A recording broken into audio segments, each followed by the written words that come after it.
not take a lady. What do you want from me? I'm not America's sweetheart. Goodness sake, kid. Keep your voice down. Your father's listening to the radio. I'm not America's sweetheart. This is the Annie Frey Show. I think it's really dumb of them.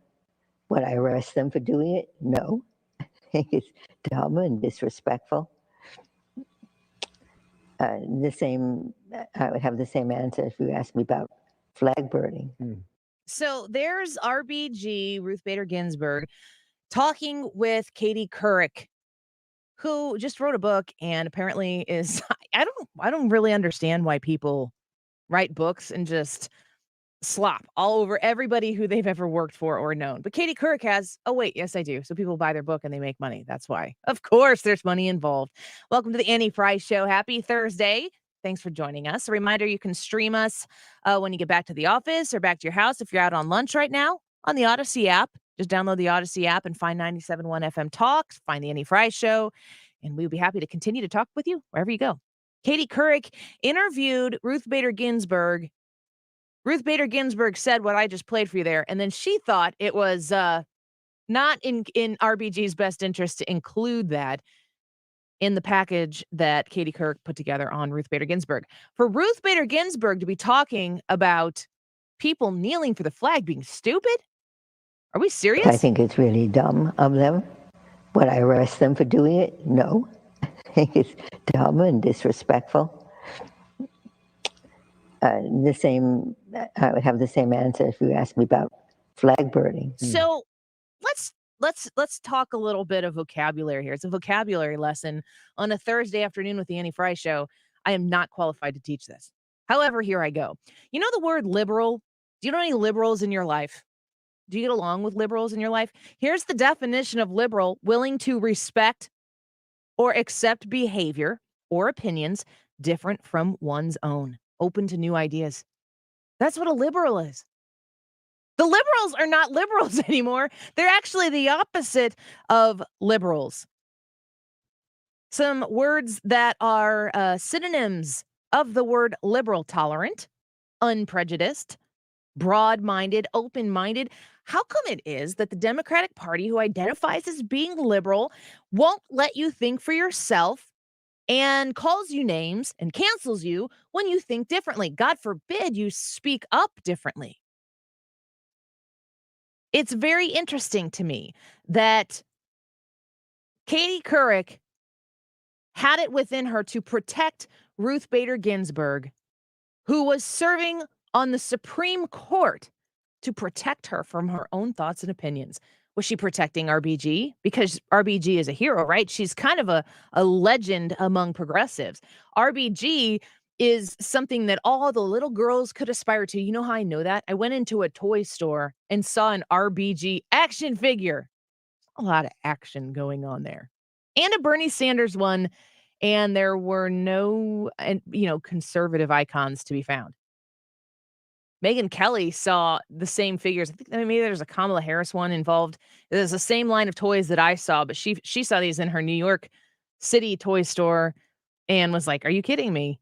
This is what they want little kids to play with, because these are icons to children."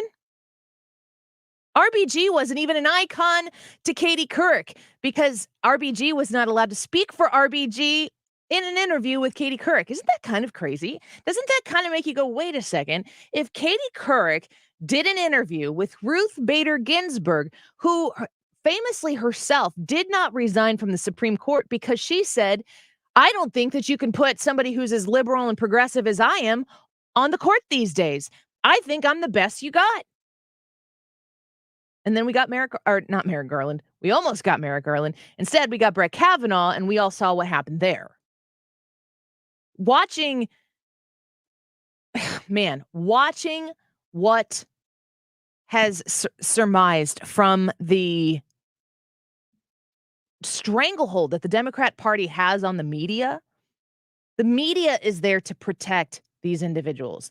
The media is there to make sure that the message is consistent, that the message is the same. And the message is, here's what you're going to think today. And here's what you're not going to say today. And here's what, if I come out here and tell you that you need to stand for the American flag during the national anthem, if I say that to you, there are going to be people in the world who are going to tell me that I am racist for saying that, for requiring the standing and the respect paid during the national anthem.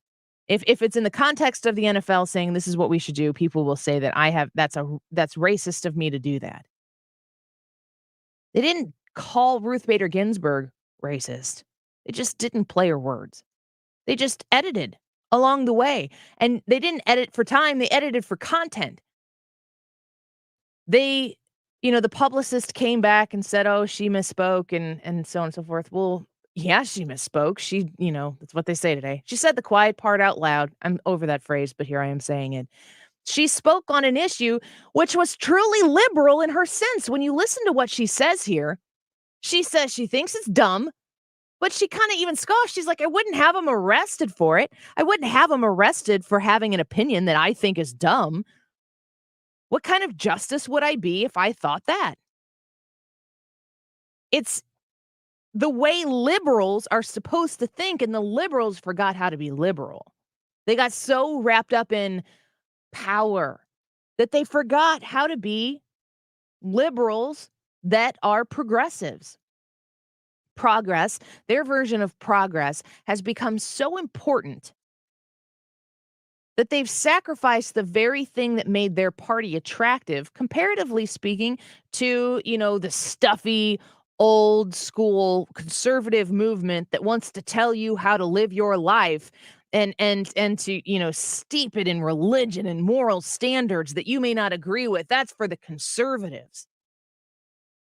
I grew up in that kind of world. The Reagan America probably created that kind of environment for people in politics to feel like if you didn't really stand with the Republican Party, how many times, oh my gosh, how many times have I made a statement on Twitter about a Republican policy viewpoint that I have?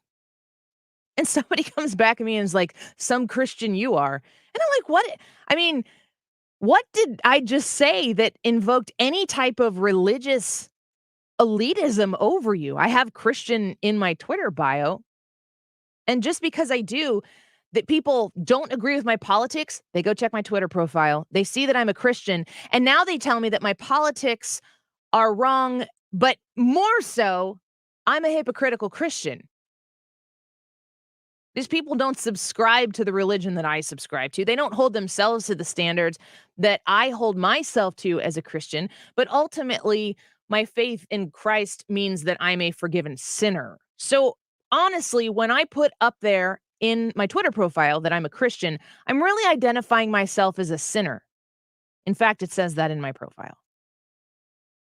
But we live in a world now where if I have a Republican viewpoint and I come out and I espouse some sort of conservative ideal, it is fair game, if not encouraged behavior, to attack my Christianity because of my Republican viewpoint. Boy, have we missed the point.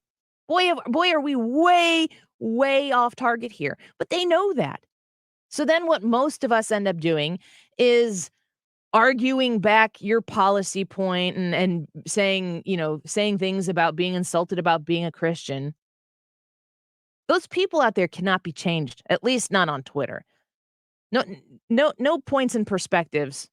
I'll just say it this way. Rarely are points and perspectives ever observed and listened to further the conversation, whether it means the affirmation of what you believe to begin with or the changing of your mind on an issue.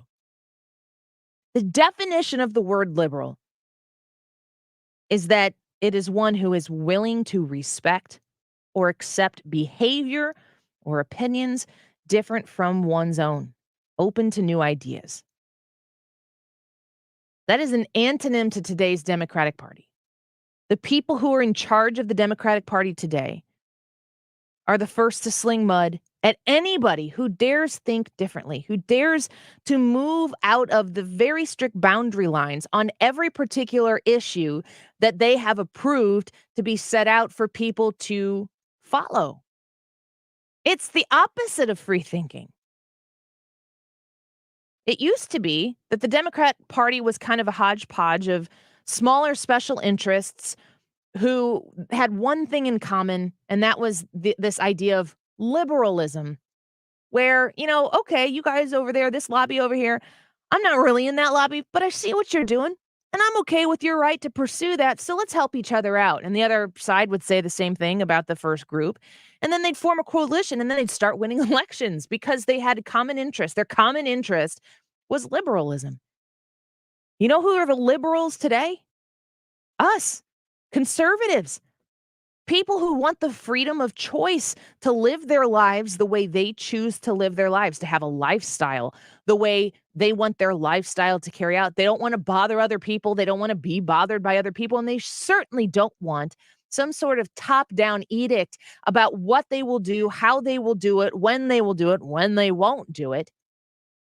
That's the conservative party right now, with a few specific boundary lines drawn that were put down in ink on paper in the Constitution. I mean, that's where it has to reside. And any Republican or conservative who's getting out of those boundary lines right now needs to be called upon. If you have a Republican representing you in your local district, your state district, your federal district, who thinks that Republican big government is the way to go because it's better than Democrat big government, both of them put us and our grandchildren in a steep, steep hole that I don't even really know. It's kind of laughable to think that we're going to dig our way out of it at this point in time. We have to get back to this idea of liberalism in the truest sense, where we are willing to respect or accept behavior or opinions that are different from our own. And we absolutely have to hold our own government accountable that answers to the capital P people, which is you and me. We have to own that place at the top of the food chain. In the United States of America, it is we the people. That still matters. We have to hold our leaders accountable to remind them that they don't get to come in and infringe on our ability to have our own independent thoughts and to speak those thoughts, so that when they decide that they don't like what we're saying or what the people are communicating about,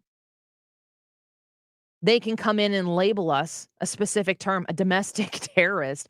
I mean, meanwhile, the Biden administration is empowering actual terrorists in Afghanistan to run the country in our haphazard, drunken, disorderly exit from that country. We have a lot at stake right now, and the time is right to reclaim what liberalism is in the truest sense for the Republican Party. If that spins your head around once or twice, I get it. I'll tell you, this is something I'm going to talk about at the Terry Bryan event tonight. But I was looking up words for I was trying to look at synonyms and antonyms for the word tyrant. And the opposite, an antonym for the word tyrant, was liberal. And I thought, you don't say. Let's take a quick break. When we come back, we're going to talk to Tyrus. I'm excited to have him back on here. Fox News contributor, also a co-host of the Gutfeld Show on Saturday, or on weeknights, I should say, on Fox News. Tyrus joins us when we come back. And don't forget, at 1 o'clock, we have Representative Dan Crenshaw on the show. First time for him here on the Annie Frey Show. Looking forward to that conversation. Tyrus, in a minute. Don't go away. This is the Annie Frey Show. Interact with Annie on Facebook. The Annie Frey Show. I'll sing a marching song and stomp through the halls louder than you. I could surrender, but I Threatening, throttling, or outright censorship. Not here. This is the place for ideas. 97.1 FM Talk. Right here, right now. The only person who can change your life is you, but you need to know how. Listen to my show, The Del Walmsley Radio Show, where the hype ends and the help begins. Listen to The Del Walmsley Radio Show this Saturday afternoon from 1 to 2 p.m. on 97.1 FM Talk. Boy, am I glad to be able to talk to you about Advanced Medical Weight Loss. This company that I went to after I had Molly and needed to lose the weight is a new company. So I want to make sure you know it's Advanced Medical Weight Loss. Boy, did they help me. I was able to lose over 20 pounds, just at about 25 pounds total that I was able to lose in weeks, folks, legitimately weeks. It's medically supervised. I followed the plan. It's an HCG diet program. They are located in Creve Coeur and in Glen Carbon, and they're waiting for your phone call. Tell them Annie Frey sent you. It's Advanced Medical Weight Loss. In Glen Carbon, call 618-352-5540, 618-352-5540. In Creve Coeur, call 314-254-9170. That's 314-254-9170.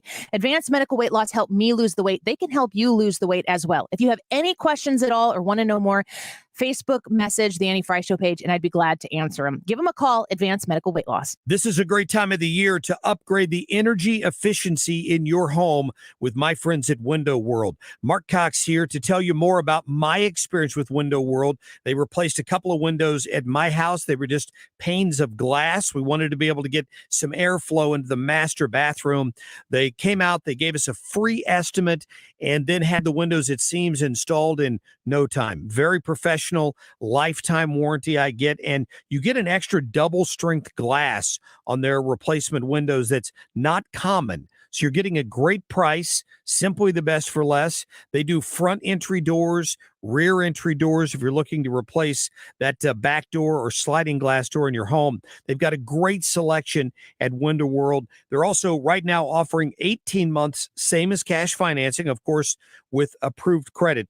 The preferred window of the St. Louis Blues, 314-993-1800, windowworld.com. There are a lot of other cash home buyers out there today, but only Homevestors will make you a fair, firm offer that won't change before closing. Others may make an offer on your house sight unseen, only to reduce it or add hidden fees when they do see the house. We make a personal visit first, so when we make you a cash offer, you can trust that it won't be lowered. Servicing the St. Louis area for over 20 years and proud partners of the St. Louis Cardinals. For an all-cash offer on your house that you can count on, call 1-800-44-BUYER or go to homevestors.com. Each franchise office is independently owned and operated. If you've been dragging your feet, waiting for the perfect opportunity to consolidate your credit card debt, start that overdue home remodel, refinance to a shorter term, or get rid of that dreaded PMI, then now is the time to give me, Michael Mohan at Community Mortgage, a call. Interest rates are still at historic lows and home values are at record levels. I am here in St. Louis, and when you call, you will speak to me. Whether you are purchasing your dream home or needing to refinance your current home, call a local lender. Call Michael Mohan at Community Mortgage. I hate expensive add-ons and fees, and I will give you straight answers while we customize a loan that perfectly fits your needs. So call me directly while rates are in the twos. 314-336-6050.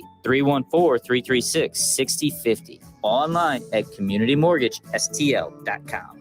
Community Mortgage LLC, 224-143, NMLS 250353, APRs in the twos. Mark Cox here. Guys, let Victory Men's Health help you regain your vitality by optimizing your hormones, vitamins, and sexual health. Victory Men's Health has the most cutting-edge technologies to treat ED. They have wave therapy. Listen, this is the biggest advancement for men with ED since the launch of Viagra. That's pretty incredible. They do the treatments in their office. Victory Men's Health offers wave therapy in both their Illinois and Missouri location. Check them out online today at victorymenshealth.com.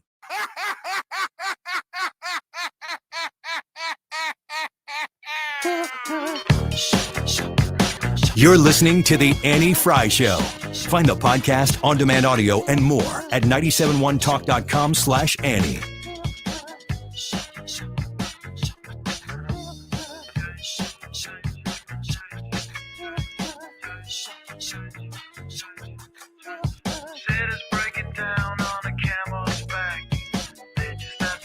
Welcome back to the Annie Frey Show. Thanks for being with us. Happy Thursday. I am excited to get our next guest on because we've got a lot to talk about. Let's get Tyrus on here right now. You're becoming like my most stable relationship. Enough said. Tyrus, I just got a text message from Tanner Houck's dad saying that they're going to be there Tuesday in Boston. Dad and sister are flying out there to watch our hometown boy, Tanner Houck, play in the ALCS. Your Red Sox are going to be playing the Houston Astros. I bet there's some unsettled business that you kind of feel needs to be ironed out there. Well, the only thing I can hope for is that nobody cheats. and I say that as a diehard Red Sox fan. Yeah. I got to be honest. I was watching the game. We started sitting on a lot of pitches that we normally wouldn't sit on. And I started getting nervous, going, "Oh man, please!" But it was a heck of a series, and I was shocked. I thought the Rays were the best team in baseball, with all due respect to the Dodgers and the Giants. So it was. I didn't expect it. I was hoping we could win one or two.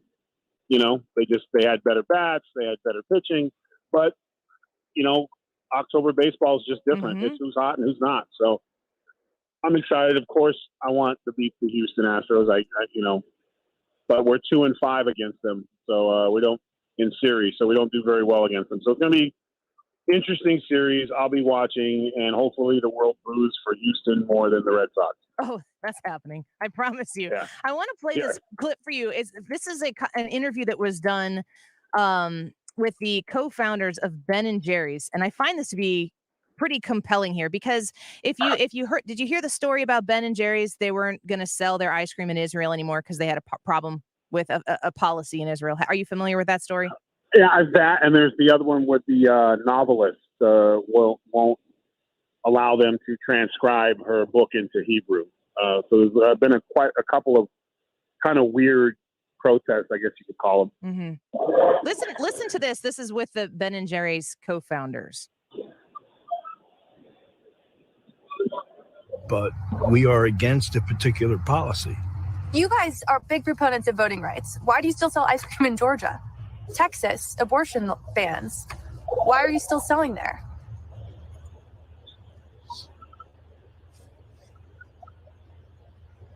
I don't know. I mean, it's an interesting question. I don't know what that would accomplish. We're working on those issues of voting rights and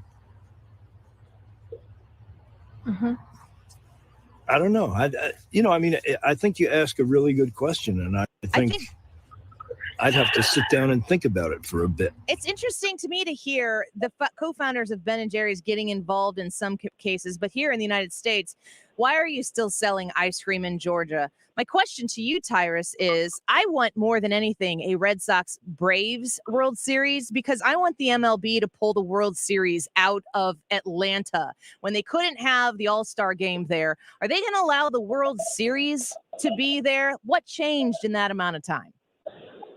Oh, well, absolutely nothing. But I think I don't need to sit down to answer this. The answer is very simple. We sell ice cream. We really shouldn't be into politics at all, and especially when the real issue is how much your product hurts or causes obesity. Maybe focus on that ice cream is one of the major factors in people dealing with weight issues. So maybe working on a sugar-free or less lactose tolerant, or maybe work on improving your product, or saying, hey, we're just ice cream and we're selling to everyone because we don't know who buys our stuff. We make it available to everyone. I think when you virtue signal, which is most of the cases with some of the left, they don't necessarily do their research. They just pick something and then say, I'm for that.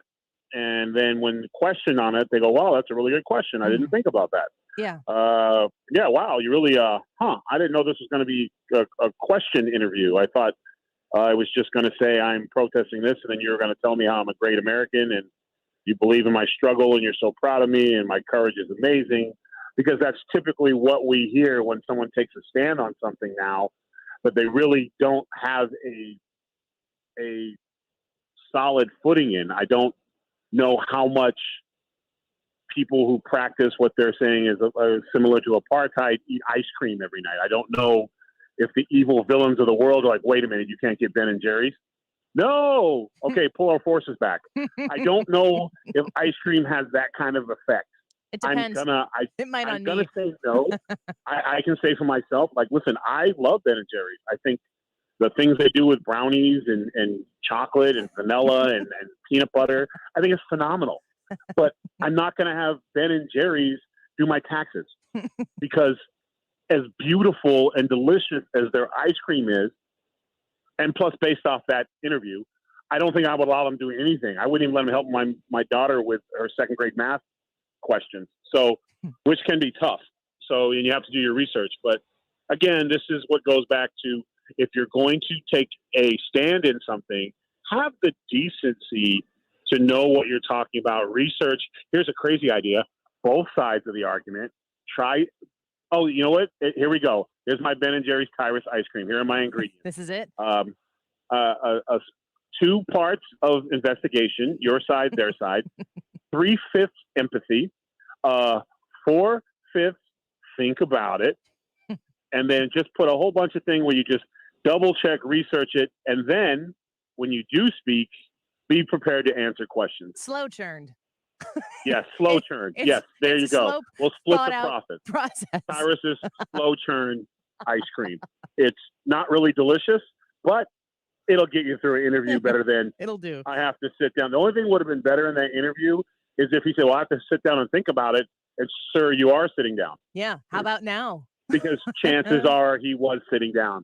Very rarely do I do a lot of interviews standing up. Yeah, no kidding. We're speaking with Fox Nation, host of Nuff Said, Fox News contributor. He's on Gutfeld. Tyrus is with us right now. Yeah, when you look at these different businesses and they get into the business of being a culture warrior, here's a question to be super cynical, which I am an expert at being. It's one of my favorite things about you. Well, thank you. It's not everybody's, but regardless, it's an acquired taste. Are people, much like slow churn ice cream? Yes. Amen. Are Ben and Jerry? Is Ben and Jerry's? Are they being culture warriors? Was the MLB being culture warriors and virtue signalers because they wanted to be virtuous and they wanted to actually affect change in the culture, or did they find it to be trendy and better for their bottom line? No, they wanted the pat on the back. And I raised my eyebrows at any. Here's the thing, and this is the tough part. When corporations, and Major League Baseball is a corporation, $1 billion corporation, when they take stands and stuff, you always have to look at what's the angle. Because the ones who get the actual heat are the baseball players. The baseball players play in front of the fans. The baseball players are walking out in front of their house, and they have how could you do this and how could you do that? They get an email or they get a team rep or an agent telling them what the league is doing. And I thought it was a real disservice to pull the All-Star game when it was honoring Hank Aaron in the city, the baseball city that he built. And it was a real disservice to Hank Aaron. And I had the honor and privilege of sitting and having dinner with Hank Aaron and getting a chance.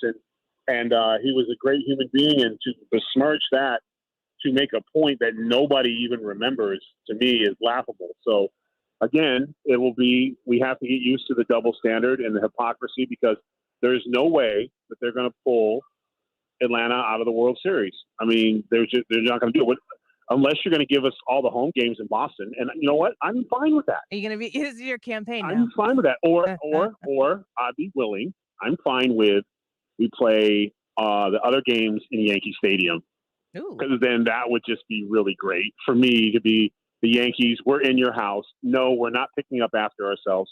We're going to walk on the couch with our cleats on. It's going to be very much like the Dave Chappelle skit. I won't get into it because this is a family show, but I would be for that. But again, and you have to laugh at this. Virtue signaling needs to have an asterisk by people who don't really want to take the time to learn about what they're arguing about. Yeah. It's super spot on. I'm going to have Dan Crenshaw on at the top of the hour here. He wrote a book about not being so caught up in the children's book, I should add, in the offended culture. Everybody's offended, and since everybody's offended now, we all have to adjust how we act on every single issue. I kind of feel like this is going to have a shelf life, and I do think that comedy stuff like the Gutfeld show at night on Fox News, I think that's going to permeate a lot of this. You know what? You're going to be offended by this, and that's why it's funny in some cases. I think comedy is going to bring it back. Well, I think we need to also allow those who made mistakes an opportunity to rehab. I think I talked about 3/4 empathy. I think I'm going to change that recipe in our slow churned ice cream to 45% empathy, because we need to start thinking about the other side. Now, I'm not excusing people do dumb stuff. They say the wrong things. We've had plenty of examples of that this week. of people. But again, with privacy in your own home, I always kind of go, should we really be going after them for that? But we really need to start having empathy for people who've made mistakes, especially in their youth. Everyone says the wrong thing. I don't think anyone is above it. But until they're going to run out of people to get rid of, but we're not looking at the biggest picture here. Who benefits most? Because instead of focusing on like opioid crisis and how corporations are paying their taxes and taking care of their employees and it's CEOs making money, we go after the celebrity that they pay, and you know what? They have no problem letting him die on the sword because they'll just get another. And and that seems to be, and people don't get that. The 10% of 10% on Twitter are like, "Yay, we got Tyrus off of selling My Pillows, right?" But My Pillows are still being sold. Just being an example. And for the record, I've never been asked or offered. But you're open to it, I'm sure. No, I'm not really a My Pillow guy. I kind of still sleep on my arms, but I would definitely, but if when you got guns, you got to use them. Yeah, you got them. Plus, my daughter is a notorious pillow stealer. So, in my house, so it's her pillow. You need to do you need to make a company called Her Pillow. Where you fluff it up all night and you get and excited, you hand it away. Put your head back, and it's gone. You're just that kind of guy. Yeah. It's always nice to hear, I need it for my legs. I'm like, okay, thanks, hon. I know you know that. I know everything about that. I actually have two wonderful pillows on our bed, and they're both, in fact, mine. But if you were a pillow short, his pillow's gone, correct? He's a nice guy too. So exactly. So the moral of today's interview is, guys, keep an extra pillow in your closet, right next to a big bowl of empathy. I think we did it. I think our work is done here. Fantastic. Slow churned. Ice cream. We've got the Tyrus and Frey. Fantastic. Well, you know what? We're going to be cheering for the Red Sox here on the Annie Frey Show, at least until the World Series. And then I probably still will. Tanner Houck, our hometown boy, we're really proud of him. And he's been doing great in the postseason. As I guess he qualifies as. I wondered if this qualifies as his rookie year. I'm not sure if you know the answer to that question. You know what? Yeah, because of the bubble, I would argue to say yes. If Ben Simmons can have 2 rookie years, why can't he? Yeah. But real quick, the only thing I'm upset about, this Giants and Dodgers series is phenomenal, and I'm almost mad it's only 5 games. I feel like it should be a 7-game series because the pitching has been unbelievable. Well, the Cardinals got out of the way so that could happen. I don't know if we would have been able to. But you know what, though? But to the Cardinals credit, let's be honest, they had 1 game to beat one of the arguably the 1 game difference between the best record in baseball. Cardinals had an uphill battle, and there is no one in St. Louis whose head should be down. They probably lost to the World Series, and literally a team that would have a dynasty if it wasn't for the Houston Astros. And yes, the Red Sox. We're gonna keep watching, and hopefully, like I said last week, hopefully next week we're still talking about the Red Sox in the playoffs. Yeah, well, I'll be talking about regardless, probably complaining. All right, Tyrus. We'll talk to you again next week. Thanks for joining us. Yep. Bye-bye. I always enjoy those conversations. So he's a big Boston everything fan. So we went back and forth with the Bruins and the Blues a lot. Yeah. And whenever he would get salty about that, he would just go back and talk about let's talk about baseball. Yeah. Let's talk about Red Sox championships. It's a little sore spot for Cardinals fans here, at least in the last few years. Yeah. I need to watch that. Well, I won't be able to watch the game tonight, but depending on the outcome of tonight's game, I might be a Boston fan for the rest of the playoffs. Because I'm going to root for San Francisco because I don't think the Dodgers fan base deserves another championship. That is the most insufferable fan base in baseball. Dodgers? They're kind of casual. They're the worst. They're casual. They're at the casual, start, and then they just talk. They just talk and they just talk and they just talk. And it's like, guys, you bought your team. Stop it. Yeah. Seriously, folks, if you haven't looked at the payrolls of teams in baseball, you should maybe look at the coasts and see what some of those teams are paying for and what they're getting in return. Let's take a quick break. Wiggins America, when we come back, I'm excited to have Ryan back in the studio. And remember, Dan Crenshaw at 1:00 joins the show. He's written a child's book called Fame, Blame, and the Raft of Shame. He's going to talk about how we're all offended all the time and how maybe we just shouldn't care. And Eric Schmitt, Attorney General for the state of Missouri at 1:25. Big show for you today. Wiggins America when we come back. You're listening to The Annie Frey Show. Follow Annie on Twitter @Annie Frey Show.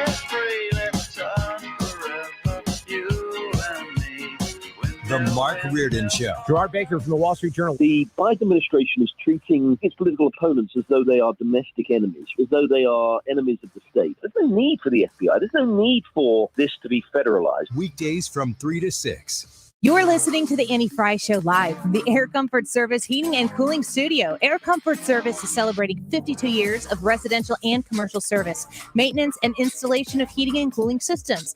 Get in your comfort zone. Visit aircomfortservice.com. Your fall cleanup list could be long and daunting, so don't allow those worn-out windows to drag you down. New windows from Universal Windows Direct will make cleaning a breeze and allow you more time for you. Universal Windows Direct windows will save you tons of money and come with a true lifetime warranty. So call now to schedule your personal estimate. Take advantage of our buy one, get one free, and pay nothing for 2 years. And you too will be saying, I love my windows. Call 314-334-2522 or online at universalwindowsdirect.com. Universal Windows Direct.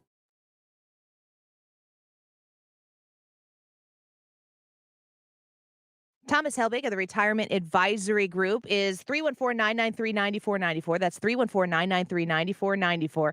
Reach out to Thomas Helbig and find out how he can help you. Find out how he can get you feeling comfortable about retirement, whether it's right around the corner or if you're in your mid to late 50s and you feel like you got 10 years left, maybe more.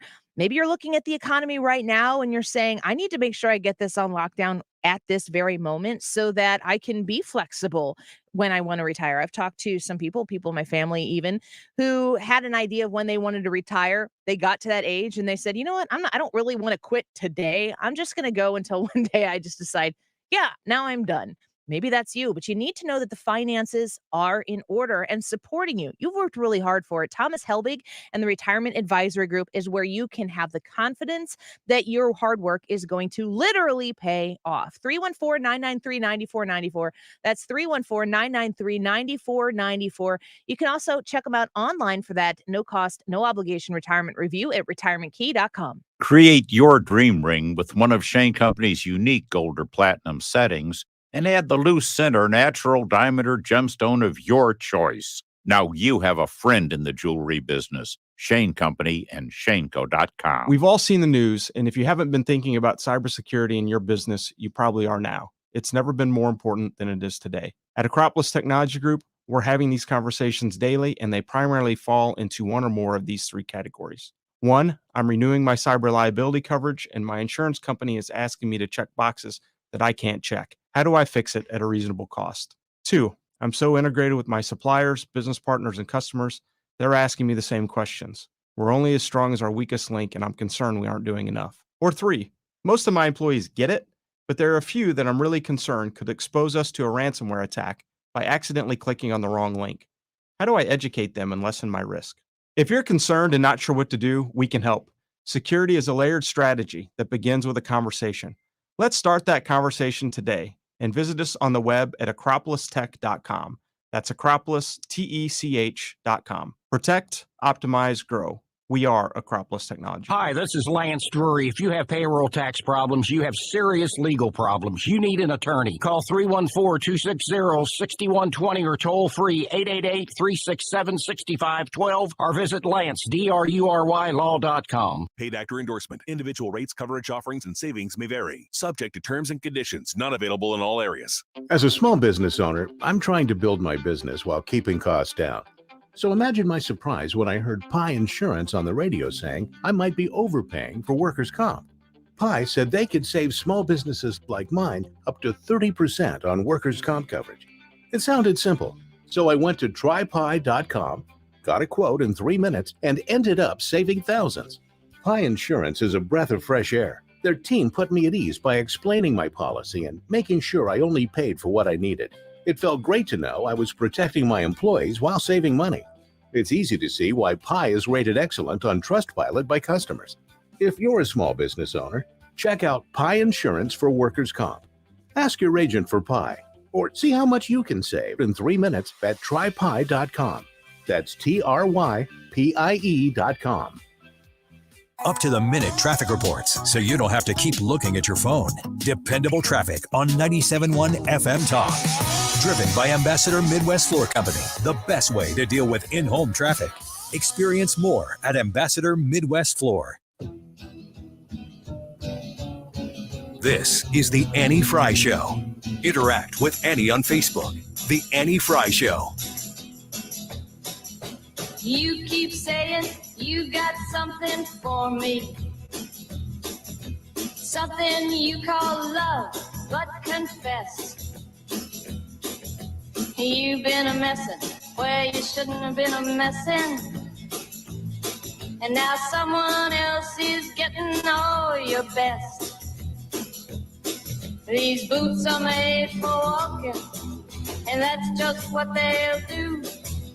One of these days, these boots are gonna walk all over you. Welcome back to the Annie Frey Show. That was a good conversation with Tyrus.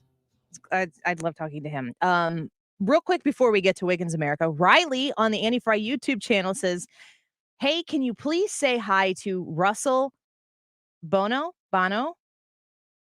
We'll say hi to both of them. On air because he works so hard. He is a police officer, and he is the best grandpa ever, and it would mean a lot. So, Officer Russell, hello from the Annie Frey Show. We love our law enforcement that listens to us. I remember somebody telling me that the bicycle cops in St. Louis City like to listen to our show, which I just thought was extra cool. No offense to the people who ride in cars. Really? Yeah. Do you have radio on your bike, then? I don't know how that works. Just blasting it through the city. Yeah, of St. Louis. everybody else would be listening too. Maybe we should whisper. No, let's not. Let's say it louder. Yeah. The people in the back. I get messages frequently from law enforcement who are listening, and we're grateful for all of you, but especially today for Officer Grandpa Russell. Thank you for being there. Bono. Let's go with Bono because it's super cool. Okay, fair enough. All right. Cool sunglasses. Wiggins America? Wiggins! Oh! Wiggins! Here's the headline. Republican John Dunwell wins special Iowa House election in Newton, Iowa. Doesn't seem like it would be... Newton? Yeah, Newton, right? Old Newton. I honestly don't even know where Newton, Iowa is. It's a pretty small town or precinct, apparently, though, because there was like less than 1,000 votes that separated him from the Democrat. Mhm. The reason that, I don't know if you watched any of this, kind of unfolded last night. Not a huge story, but these little special elections, they tell a lot about 2022. This one, as people were watching, was a very close election in 2020, but it has been a Democrat-held district for 46 years. Did you say this is a House rep? This is a special election House representative in Iowa. So not a U.S. House. It's a state rep? State rep, yes. This is a state This is rep a very, race in Newton, Iowa. Yes. And you're wondering, why would you bring this to my attention, Ryan? Well, because of trends. You know how I watch polls and numbers like crazy. And you know how I do. And I know how you do too. So I thought, gosh, if anybody's watching this, it's Annie. So we'll have a good discussion about this one. So here's what it means, though. 46 years in a row, Democrats have held this seat. 3 percentage points was the difference between the Democrat and the Republican in 2020. This year, 60% to 40%, a 23 percentage point swing toward Republicans. This is a poll, or that was the election? That's the actual That's election. the results of the election. Yes. How many people voted in this? That's a good question, because all I see is the difference, which 14? Is roughly yeah. It's not huge. What's the place in New Hampshire? Oh, the first one of the night. It's not Puxatawny Phil, no, but it's something like that. Yeah, it opens at midnight on every election day. Puxatawny Phil is something else, right? That's what you're thinking of? Yeah. No. You're thinking of Groundhog Day, which is pretty close to Election Day. There's 13 people, and they let the kids and the pets vote or something. No, that's right. At exactly midnight, they open up the precinct, and all 12 people who live there go to vote. It's the only reason it's ever in the news. There's like a whiteboard with people writing on it with dry erase markers to tally the votes. It really is. So that election to me is very, very significant. The biggest one that we'll keep watching will be in early November here, the governor's race in Virginia. That'll be a bellwether for sure to see what 2022 is going to look like. But until then, we've got these little bitty things like this to tell us what 2022 is going to look like. Here's a weird turn with this whole thing. Have you guys been following the Zuckerberg stuff, the Zuckerbucks laws that have been being passed? Do you know what I'm talking about? I didn't know there were laws being passed. Are you talking about the donations? Yes. Okay, so he made donations to small entities to ensure that Democrats would win? Yes. Yeah. Yeah, you've been watching that too. So it's That's been what I sent you. Right? slowly unfolding. If you guys are going to talk about this later today, I don't mean to carry on, scoop your story, but there's a bombshell report out that is actually detailing very specifically how Mark Zuckerberg did this. And I bring that up because anytime we talk about what 22 is going to look like, in the back of a lot of people's heads, they go, yeah, but did we solve 2020? And so issues like this, I think, are tied because in 2020, and I'm talking directly to the people who are like me, who think there was a lot of fraudulent activity in 2020. When you look at the House elections, though, there wasn't. That's what's interesting, is that when you break it down by House versus presidential election, they're very, very different. And my theory behind that is that you can't, it's harder to control. It's so many elections across the country in a House election that you really can't focus on any one of them very much like they did with the presidential elections in swing states and in the big cities. But this Zuckerberg report that's out now, and this is from the New York Post, is saying that Mark Zuckerberg effectively, quote unquote, bought the 2020 election by funneling more than $400 million into local boards in the big cities and the swing states, right? And DeSantis is weighing in on this. He says, quote, Zuckerberg spent over $400 million through these quote unquote nonprofits to quote unquote help with election administration. But what they would do is they would require certain things to be done, like mass mail balloting, ballot harvesting, and they would focus on partisan voter turnout. Basically, that was totally unacceptable, unquote, from DeSantis. And lots of people are getting involved in this, especially since this report is out now. I'm encouraged by that going into 2022, because to me, it says that there are a lot of people with a lot of eyeballs on this issue, and it's restoring my trust in the system as we go. And I think that's a very, very good thing. One of the things I really want to do, it bothers me when I hear people say, well, it's just all, they're just going to cheat anyway, so why even bother vote? And it's like, no, you have to keep going and voting. Because things like this happen. Right, because you're bringing some attention. People are paying attention to the questionable acts, let's call it that happened in 2020, and they're doing stuff about it. And we as voters still need to go out and vote. Absolutely. I could not agree with you more. And that's the only way things will happen is by shining a spotlight on things to find out if there is irregularities, questions, whatever they are, even stuff like this that wouldn't be outright fraud. What he did is questionably legal, according to Senator Ron Johnson, Wisconsin. He's saying, look, I question whether or not this stuff is legal at all. But the more we shine a light on it, the more the cockroaches scatter and the more we can trust these things. So I'm very, very encouraged by this kind of stuff and the fact that people continue to look into it and the fact that people are responding to it. But like Brad said, that just means we can trust elections probably more now than we ever have going forward. Dixville Notch is the name of the place that people go vote first. Thank you. And it's close, real close to Puxatawny Phil. Puxatawny Phil isn't a city, just so you know. Is Puxatawny? Yes. So it's Puxatawny close. Phil. It's just a specific location in the city. No, Phil isn't a location. Phil is in a location. That's a fact. All right, Dan Crenshaw, when we come back, excited to speak with the representative from Texas's 2nd District about how we're all so offended all the time, among other things. Dan Crenshaw, just a minute, don't go away.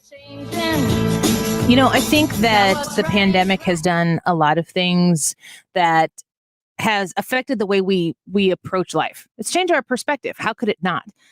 And, I was talking with Rudy Beck and Jay Lennox at Beck and Lennox Estate Planning and Elder Law, and they were talking to me about how it has affected people's understanding of preparing for their future and preparing for their death. I mean, that's honestly what it is, right?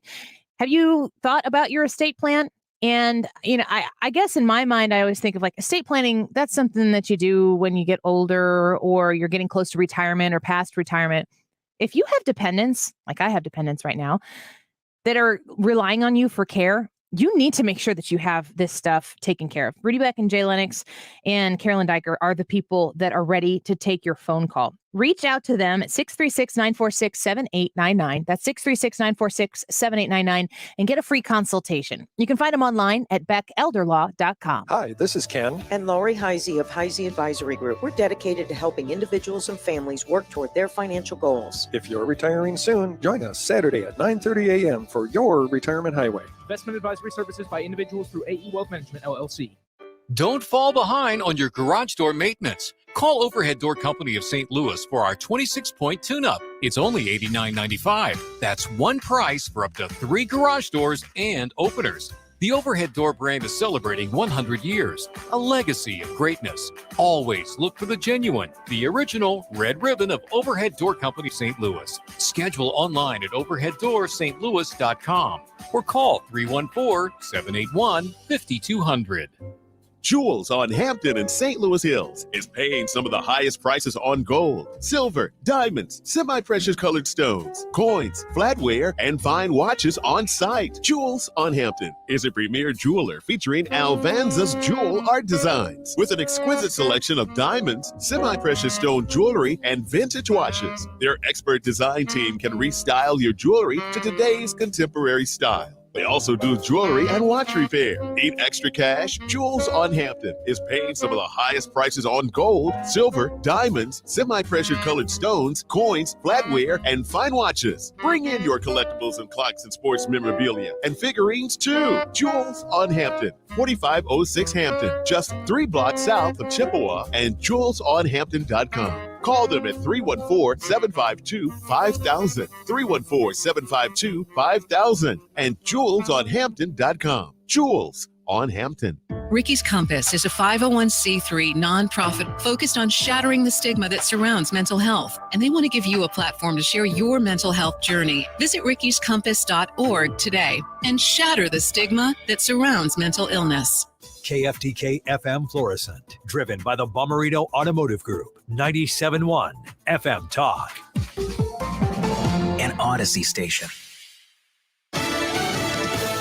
President Biden says the mandates are working. Lisa Brady, Fox News. He's claiming some credit for progress as COVID cases come down and looking ahead to a possible next step by the FDA. President Biden expects a decision in the next couple of weeks from the FDA about whether to authorize Pfizer's COVID vaccine for elementary school-aged kids. If authorized, we are ready. The president says the government has purchased enough doses for every 5 to 11-year-old in the U.S. And it'll be convenient for parents to get their children vaccinated at trusted locations. Speaking after a briefing from the White House COVID task force, President Biden says daily cases and hospitalizations are down, but says too many Americans, 66 million, are unvaccinated.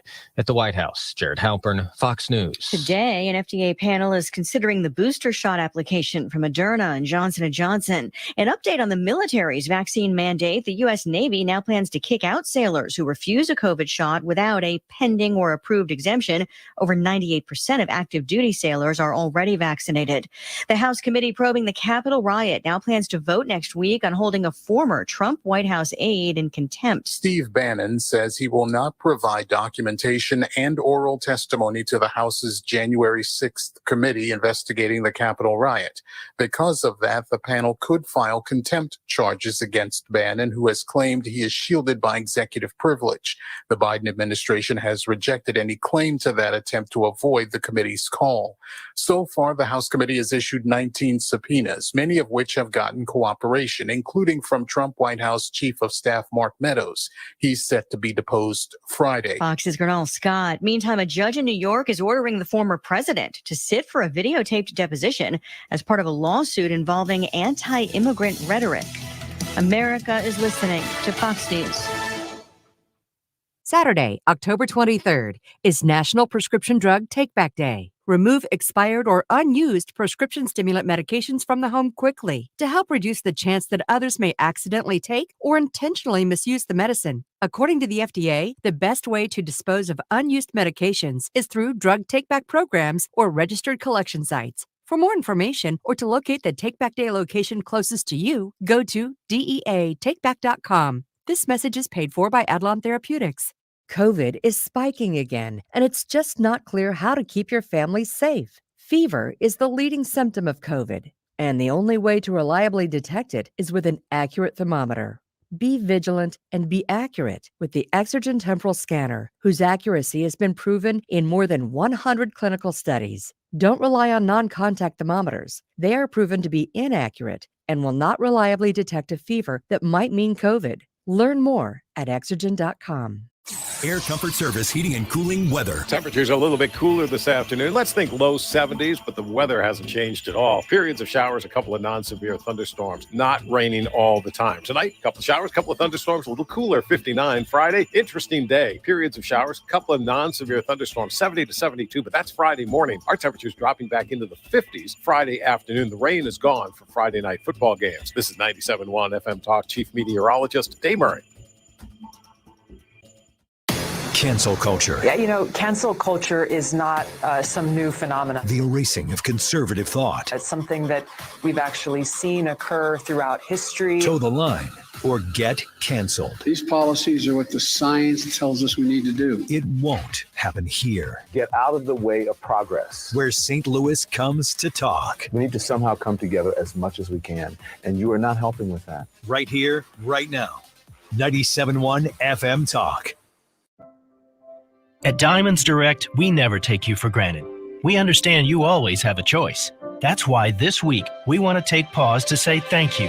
It's a yearly tradition our team looks forward to because we love showing you we care. And this commitment to you is why we offer free cleaning, free sizing, free maintenance for life with any purchase. It's also why we created our amazing 110% lifetime upgrade promise. So when you're ready to trade up to that center diamond, that pair of diamond studs, or that diamond solitaire pendant, we will give you 110% of your original purchase price to go toward your new diamond. That's 10% more than you paid us. Value, selection, and customer service are truly what set us apart. This weekend, let us show you our appreciation. Come say hello, take advantage of our unmatched services, and maybe upgrade or trade in your diamond. And go bigger in honor of you, our valued customer. And thank you for allowing Diamonds Direct to be a part of your life's most precious moments, today, tomorrow, and for years to come. Diamonds Direct, your love, our passion. You want to retire soon, but everyone keeps telling you to wait until you're 65. After all, that's the age that you qualify for Medicare and you're close to full retirement age. I'm Marvin Mitchell, president of Compass Retirement Solutions. In my new book, Retire Early, The 9 Critical Decisions When Retiring Before 65, I discuss proper planning to help make early retirement possible. When to take Social Security, what to do with your 401k, healthcare, how to maximize retirement income, and much more. Get a complimentary copy of Retire Early by calling 1-800-743-8510. That's 1-800-743-8510. Can you retire early? Call 1-800-743-8510 for your copy of Retire Early, the 9 Critical Decisions When Retiring Before 65. Investments and services offered through Compass Retirement Group, a registered investment advisory in Missouri and Illinois. Compass Retirement Solutions is not affiliated with the U.S. government or any governmental agency. How was your day? Fine. Did you learn anything new? No. Anything I should know? No. Is everything okay? Yeah. Sometimes it can be hard to connect with teens. Use Connect With Me activity cards to deepen your conversations. Visit health.mo.gov/connect to access these free cards and other resources. A message from the Missouri Department of Health and Senior Services. Hey, it's Mark Reardon for CertaPro Painters, and I'm going to help you knock a painting project off your fall to-do list right now. And the best part is you don't have to do the work. Fall is a great time to get some painting done, and CertaPro can help on exterior jobs with the cooler weather. Painting will protect your home from chipping, peeling, cracking, and fading, or refresh the inside of your home with CertaPro. The living room, the dining room, really any room. Schedule your free estimate today at CertaPro.com. That's Certa with a C. Each CertaPro Painters business is independently owned and operated, and they can get you on the schedule quickly. For your home or business, CertaPro Painters. Download the Odyssey app to discover hundreds of new exclusive music stations. Available now. For music fans, by music fans. Yeah, it's over. Music stations specific to your taste. Now available through the Odyssey app. This hour of the Annie Frey Show is sponsored by The Loading Dock. Riverviews, outdoor dining, live music, and overnight accommodations. Visit GraftonLoadingDock.com. That is exactly what I needed to hear. Thank God someone here knows what you're talking about. That's us. That's right. Gotta love this American ride. Right? You need to take the time and get the full picture.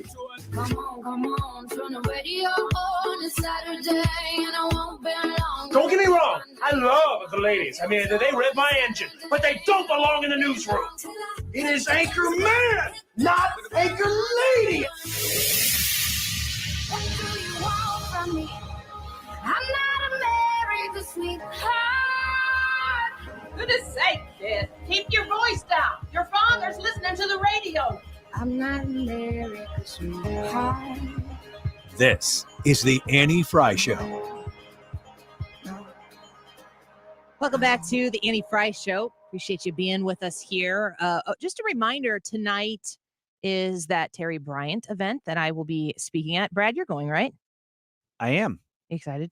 I am. I like doing these events. I don't know. I'm a nerd, but I like doing these events. And actually, my wife, who doesn't like politics at all, she's really excited too, because every time we've gone to one of these events, this is even before I worked at the show, when we would go out to these events, we got to meet the people that actually represent us in office. And to her, that is very exciting because it makes what is happening not far away, and it makes it real close. And you get to see that they're real people on the other side. Yeah, I look forward to these opportunities as well, to be able to put faces to the effort, I guess, the cause. I'm not really, I'm not a cause here. I'm a radio show. We put this show together for you every day. And to be able to go out and meet people and see people who are feeling the same thing I'm feeling as an Illinois resident is a very big deal to me.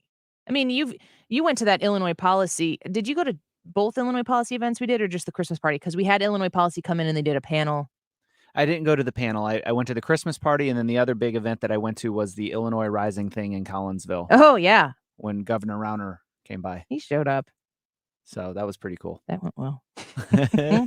I'm looking forward to being able to be out there and to see people and to speak on specific things. And one of them was a bit of what I was talking about at the beginning of the show, which is this idea of what liberalism is. You guys know what the definition of the word liberal is. If you haven't, I'm going to give you the opportunity to look it up on your own, and we're going to talk about it a little bit more in the 2:00 hour. But we are far away from something as simple as Republican versus Democrat anymore. It's not that simple. I agree. And what you're talking about is, I think you hear a lot of people talk about they're classical liberals, because the definition of what a liberal is has changed so much in the minds of the people who consider themselves to be liberal. Dave Rubin is a great example of somebody who considers themselves to be a classical liberal. And if you look at him, he's not fighting on the left anymore, because he's seeing in the left everything that he thought he was fighting against in the right. Bill Maher is certainly, he frequently identifies himself as a classic liberal, who is somebody, as I was saying in the first segment of the show, a liberal is somebody who is okay with other individuals having a different thought process, a different perspective, willing to respect or accept behavior or opinions different from one's own. That is the opposite of the Democratic Party today. Right. It's the group of people that say, I don't like what you're saying, but I will fight for your right to say it. And that's something that we're missing in this day and age, in this culture. And I'm probably going to make some people mad when I say this, but I don't think that's unique to the left. I think there are people on the right that are taking that same, I don't think you should even have the right to say what you say because I dislike it so much. Well, and a defining of what a party is based on your measured affection for Donald Trump. Is he the savior of the Republican Party in the United States of America? Was he the right guy at the right time? Did he do some good things, but you can't really stand to listen to him talk? Or I think he's the antithesis of what it means to be a Republican, and I can't support any. Like, that's a wide range of people, and people fall on that spectrum in all sorts of different places. And it used to be the case that nobody criticized conservatives like conservatives did. Like, there's a lot of infighting within your own family, and liberals as a whole on the left, Democrats, would be very welcoming to pretty much anything as long as you voted in the same general direction. Union groups and gun lobby groups and pro public education funding increasing and teachers unions, those types of things, scratching the back of the people who, are social progressives. There is a lot of relationships that were built across special interests that formulated the Democratic Party, but it's very interesting when you see their encroachment upon different liberties that we have right now and how that becomes a conflict for some special interests within the Democratic Party more so than the others, and they've created a hierarchy of who is allowed to say what and when. And here's the thing, if I am telling you right now, there are people who work for government, who work in public service. They've told me this. I have personal accounts from people who have said they've participated in this. When it comes to, understanding your privilege, and it's a critical race theory, kind of. It goes hand in hand with critical race theory, but there are people who are asked to grade their privilege, and they're given a list of things. Are you white? It asks you, what kind of neighborhood you live in, or just different things about your life, your income, and all that. As a team building, if that's even possible, it seems like it's destructive process. And then they're told they have to share their score at the end of taking this. And the whole point is to get to a place where pretty much if you're a white male, you're going to have to publicly admit how privileged you are. That's the entirety of the process. It's discriminatory. Well, it's discriminatory, and it completely undermines everything that person did. To say that you achieved what you have achieved based on your privilege undermines the hard work and effort and everything else that person put into the job that they did, right? My dad bought my grandpa's trucking company from him, and my dad worked his tail off. But then there are people out there who say, well, the only reason he's able to do that is because he's a white male. It's like, well, no, it's because he's a hard worker. I mean, yeah, do people get breaks? Absolutely. But to ascribe the breaks in life that people get to the race of the person who's getting the break or catching the break, and when I say a break, I'm talking about luck. You luck your way into some things in life, but it's 90% hard work. And then luck is being prepared when that moment arises. And to just say, it's because of your race or it's the privilege that you have, it completely undermines everything that anybody does. And it's just insulting to the individual. And it's insulting to the other people too, who maybe didn't catch that break. You're giving them, I don't know, you're kind of patting them on the head and be like, don't worry, it's not your fault. And then maybe it is your fault. Mm-hmm. When you, if you look through critical race theory, so I think critical race theory is a really good example of a scenario where people get a vibe about it. The red team really hates CRT. I'm on the red team. I hate CRT too. So do you ever look into it? Do you ever dive into what it says? The concept of critical race theory is that there is nothing that exists that does not include racism. It's not, did racism happen? It's how did the racism happen? In everything, all the time. And pushing that line of thinking and recalibrating the entire system, capital S system, that we live in, which is to not think of race. We're supposed to think about race, because if you don't think about anything, you're living in a race-determined system to begin with, unconsciously, because that's just how the system is. So in order for CRT to be successful, it needs to bring front and center on the stage the understanding that everything is based on a racist system that is just status quo. And you use the term unconscious there, and my issue, and I've done trainings and stuff like this, and one of the issues with unconscious bias is that it's unconscious, right? And so like they say these biases are bad and you can't have them, but if it's unconscious, it means that you don't know that you have them. So what they're trying to do is make you make that bias conscious, so then you can no longer have it. And it's like, if it's unconscious, you don't know that you're doing anything wrong. Why are we trying to make people feel? Well, they would say that CRT would say that is out of ignorance. And when you work towards a place where you are actively thinking about how this system might look different in somebody else's world, from somebody else's perspective, that's when we get to a place where CRT comes in and says, no, you don't understand. Everything that you think that is hunky-dory, you know, people say, I don't have a racist bone in my body. When people say that, what CRT wants to re-educate you to understand is that everything about the system right now is racist. And your ignorance to that, and the phrase saying, you know, like, I don't have any racist feelings or tendency, is just a place of ignorance for you. So the question that they ask in CRT is not, was it a racist situation? It's, how did racism manifest itself in this particular place? And then it actively pursues what is discriminatory in nature to rectify that situation.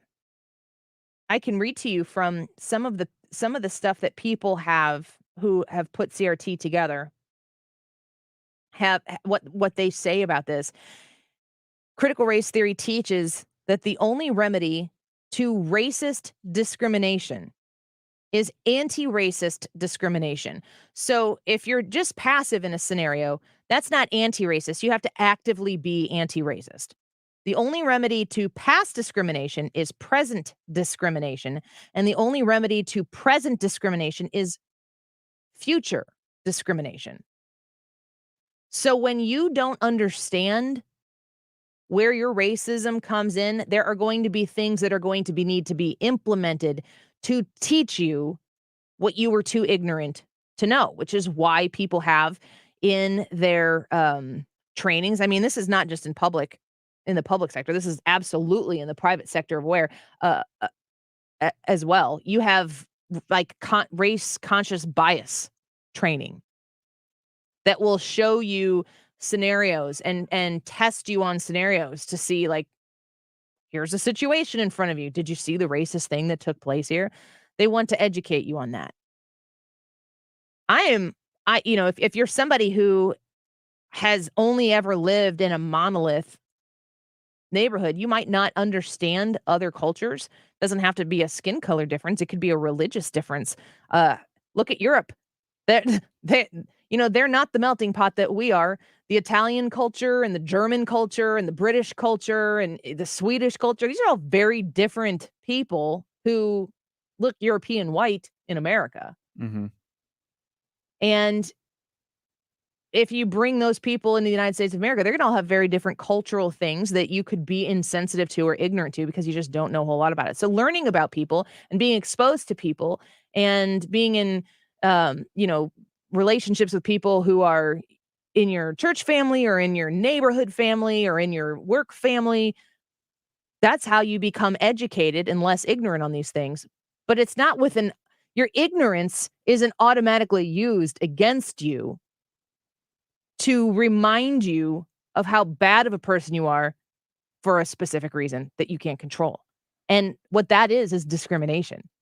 The actual heart of critical race theory really negates the idea of the civil rights movement that says, stop seeing color, be a colorblind society. You need to look at people's character, not the color of their skin. CRT doesn't try to improve upon that. It actually says, scrap that. It's regressive. It goes backwards, and it ends up like you're hearing about people self-segregating. We want our own spaces for us. And you know what? To a racist person, they love that because that's the way it was in the 60s and the 50s and the 40s. Whites only here, blacks only here. And now we've gotten to the point where we've actually gone off the other side of the cliff, and people are actually talking about, we kind of want our own spaces where there can be no white people in. We want a space for people of color. And for the life of me, I cannot see how that is useful or how that is helpful. What I think is right, and maybe I'm wrong in saying this, but what I think is right is that we just treat each person as a person on an individual basis. And yeah, maybe we don't understand somebody's religious background or the culture that they came from or something like that. But at some point, you've got to understand that offense is taken. It's not given. So if somebody accidentally offends you, take it as an accident and use it as a chance to share more about your culture. Yeah. You know, it's not just that they're against you. They just didn't know. It's assuming that what we don't know about each other, we can teach each other, and in a positive way, as opposed to the antithesis of it being a negative thing the whole time. And also flipping everything on its head. Like, they're saying this system exists. They want to re-educate everybody on a specific system that they claim existed. They don't want that system to go away. They want to turn it over upside down. And it's dangerous. Dan Crenshaw is going to be on with us at 2:07. Oh, good. Yeah, he's going to be on with us here in about an hour. So I booked Eastern, they book Central, which is weird because usually I'm thinking opposite. Central and they're booking Eastern. But we've got the Attorney General, Eric Schmitt, coming up next, and at 2:00 we'll have Dan Crenshaw. So stay tuned for even longer. Maybe that was just a trick to get me to make you listen to my show for even more. I love it. I've fallen into that Eastern Central trap as well. So. I'm really just happy that it wasn't the opposite way and we didn't miss the time. So right. But they said they're good for 2, so we'll do Dan Crenshaw's guest spot here on the Annie Frey Show at 2:00. So stick around for that. When we come back, Eric Schmitt, he's out there saying no mandates, no vaccine mandates, no mask mandates. Let's invest in some freedom. It's good to see somebody who's, in law and also in government saying that, because it's kind of in rare form these days. Eric Schmitt, when we come back. Dan Crenshaw at 2:00. Have no fear. We'll be right back. After all I've witnessed, one thing still amazes me. Show. Just like a miracle. Find the podcast, on-demand audio, and more at 971talk.com/Annie. Want to know what's really going on in the world? Follow 97.1 on Twitter and Facebook and weigh in. They can't ban all of us. It's the world, the country, and the community. 97.1 FM Talk. Need a break from the sound bites and the talking heads? Do you want information you can actually use? Information that'll change your life for the better? Then listen to the Del Walmsley Radio Show. Listen to the Del Walmsley Radio Show this Saturday afternoon from 1 to 2 p.m. on 97.1 FM Talk. Lakeside Renovation and Design.com. Functional, beautiful homes without the hassle. When you have a large, full-scale remodel coming and you love your home, you love your neighborhood, you love your neighbors, and you want to make that home be the dream home that you've always wanted, Lakeside is waiting for your phone call, 636-978-5000. Also, when you talk to them about financing for your project, they can help you with that. 12 months interest-free, 18 months interest-free, different options for you that makes it a really, really affordable, attainable way to get this house of your dreams. The exterior James Hardie siding installation, they are one of like 6 companies across the entire country that have the level of specialization and approval by James Hardie Siding to install this on your home. So you get the very best when you choose Lakeside. You can call them to schedule an appointment today at 636-978-5000. That's 636-978-5000. Online at lakesiderenovationanddesign.com.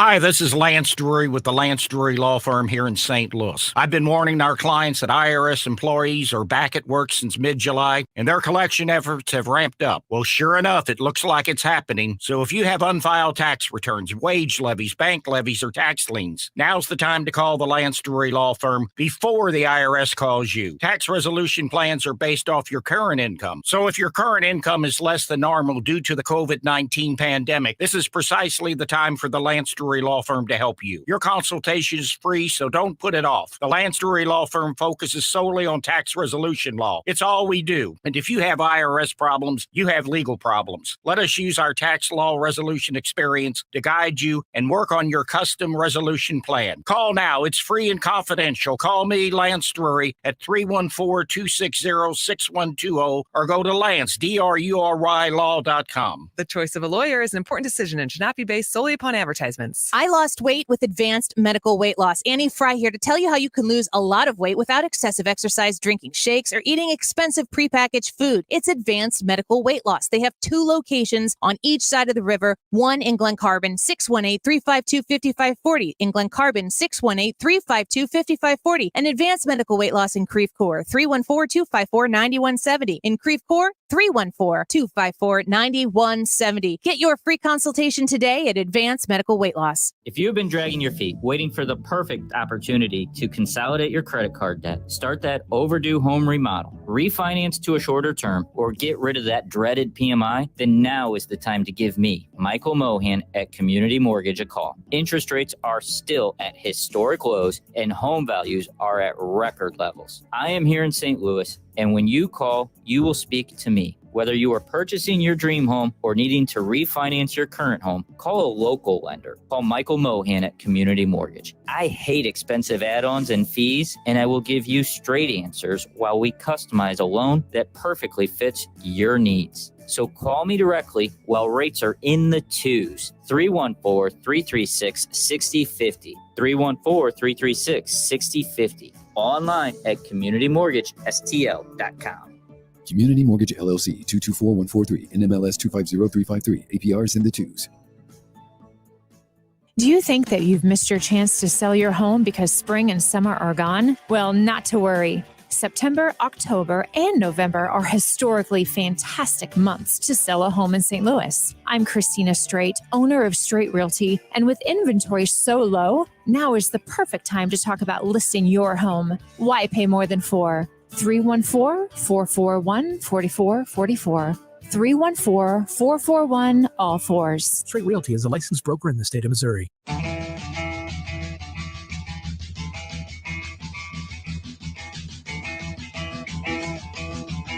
The Annie Frey Show is streaming online. Watch us live on YouTube and subscribe. Interact with Annie on Facebook. The Annie Frey Show.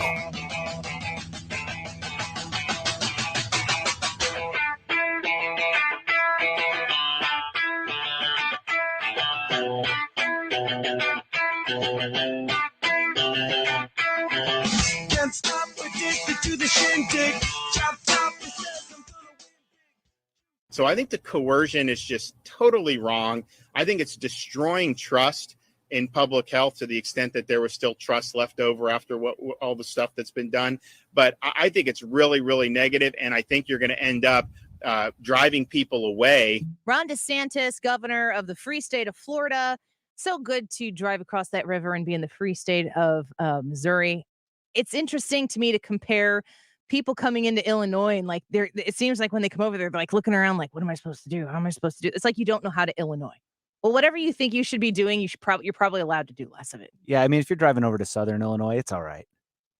We don't say it out loud. Oh, we just it's you got to really just abide by what's going on in Chicago and yeah. We always hope that the Constitution will eventually still apply to us. It's just you kind of do it on the down low. Yeah. How frightening is that? Speaking of Missouri, the Attorney General of the state of Missouri, Eric Schmitt, joins us right now. Eric, it's always nice to be over here in Missouri where you guys have a little extra freedom than we do comparatively speaking in Illinois. But you've been faced with a lot of these mandates that have come from the federal government, the Biden administration, and I keep seeing you say, no mandates. We're not doing it here.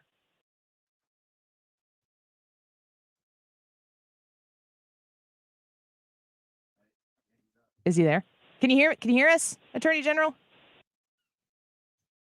Oh, sorry. I had it on mute. Sorry about that. You are not the only person who has done that to us before. Oh, my gosh. I apologize. I had it on mute, and I had a great line about don't be like Illinois. So it's just now said it twice. You just have to, you just have to say it again and then maybe one more time. That's right. Well, I was just going to say, here's how I think we have to be very clear. No more mask mandates, no vaccine mandates, no more lockdowns. and no vaccine passports. I think we just have to be clear. This is a battle on many fronts. And I think that it can get lost sometimes, and it's dizzying when you see the left, wage its assault on individual liberty and freedom every single day. I just think we have to keep in mind this is about a much larger issue about who we are as a country. America's been the freest country in the history of the world, and we can't lose it. The left has never had an opportunity like they have now with these emergency orders, a forever pandemic. I mean, whatever they want to use to gain control, they're going to do it. You had Joe Biden in December saying, I would never support a vaccine mandate. Here we are. Yeah. He's about ready to issue a vaccine mandate. You heard people say, about mask mandates, they're just going to be very temporary. St. Louis City in Jackson County, Kansas City, COVID cases, if that's your measure, right, which isn't always the most accurate indicator of how this is really affecting people. But if that's your measure, they're way down and they're rapidly going down, but they still want the mask mandates. And why is that? Because it's control. It's about power and control and standing at that podium and telling people what they can do. I think people have had enough of this. I view this as a great opportunity to have a real freedom agenda for the Republican Party, appeal to younger voters, by the way, who don't like this nonsense.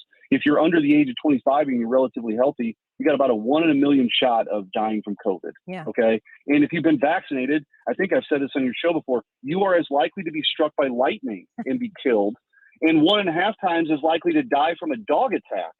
But it's like, no one talks about this because it doesn't fit a narrative. You've got like KSDK doing these fact checks and verify, which basically takes things completely out of context, is meant to scare people.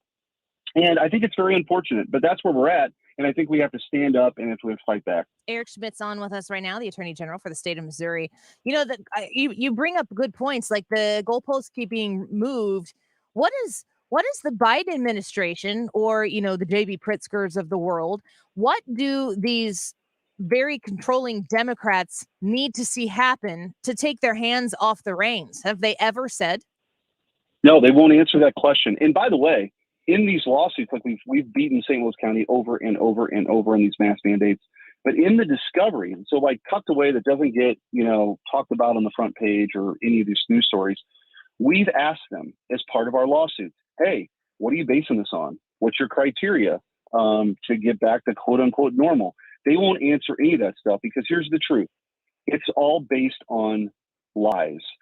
In what St. Louis County provided to us, it was an internet article that they printed out after the emergency health order they issued on the masking, right? So they're making this stuff up as they go along because they want to stand up there and act like they know better, and everybody else is, some yahoo that can't possibly understand what they know. And I have a different view, and I'm sure you do too, which is that people can make these decisions for themselves and for their families. Just give them the facts. Mm-hmm. The CDC has lost credibility, whatever credibility they had, because they become a political arm for the Democrat Party. They've been, they've succumbed to pressure from the teachers' unions. You've got now the Attorney General of the United States, and we fired back a letter the next day, the Attorney General of the United States weaponizing DOJ and the FBI to go after parents who dare object to things like critical race theory and masking of 5-year-olds all day long.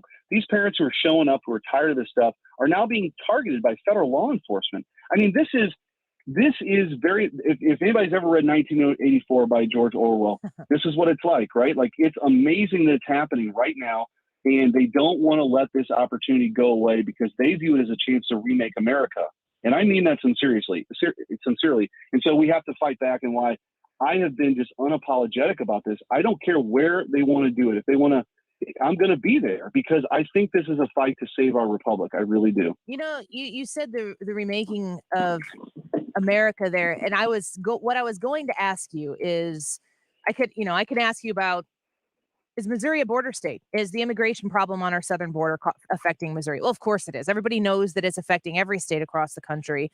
There are concerns about what we did in Afghanistan and how we pulled out there, and what kind of ramifications that's going to have for our own homeland security down the road.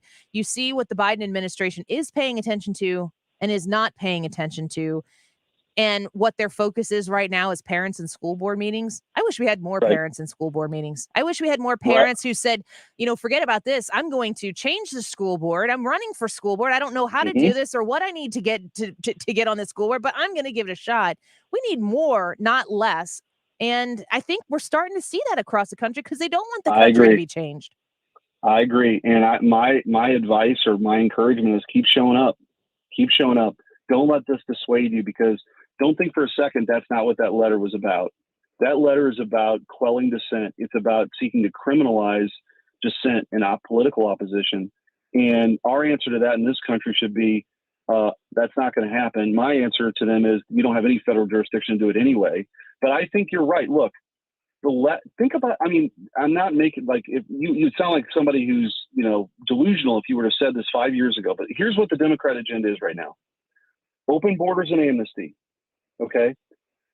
Taxpayer funded abortion, a tax on religious liberties, $1 billion bailouts for blue states, higher taxes, higher inflation, a tax on religious liberties, packing the Supreme Court, adding states to the union, federalizing elections, eternal masking, mass vaccine mandates. I mean, if you were like to just say 10 years ago, go back in the time machine, here's what I think the Democrat Party is going to stand for in 2021.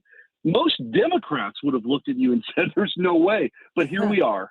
Here we are. And so I just think it's a very important time in our nation's history. And I am grateful to be in a position. And by the way, one of the reasons I'm running for the United States Senate, because I think all these issues are going to be before the Senate in the next decade, too. We got to have strong leaders and fighters who are unafraid to stand up for, the American idea and this great experiment we have of individual liberty and freedom and self-government. But I'm so thankful to be in this position. And, you get a lot of criticism. The Post-Dispatch has another editorial today. Tony Messenger will write, has literally written like 60 columns about me in the last year and a half. I don't care. I don't care, because that means you're onto something. It means you're onto something, and that you're fighting a very important and good fight for this country and for people, real people, because you look at the impact that these policies have on real people. You're going to have a 40% spike in heating costs this wintertime. Milk is more expensive. Ground beef is more expensive. Bread is more expensive.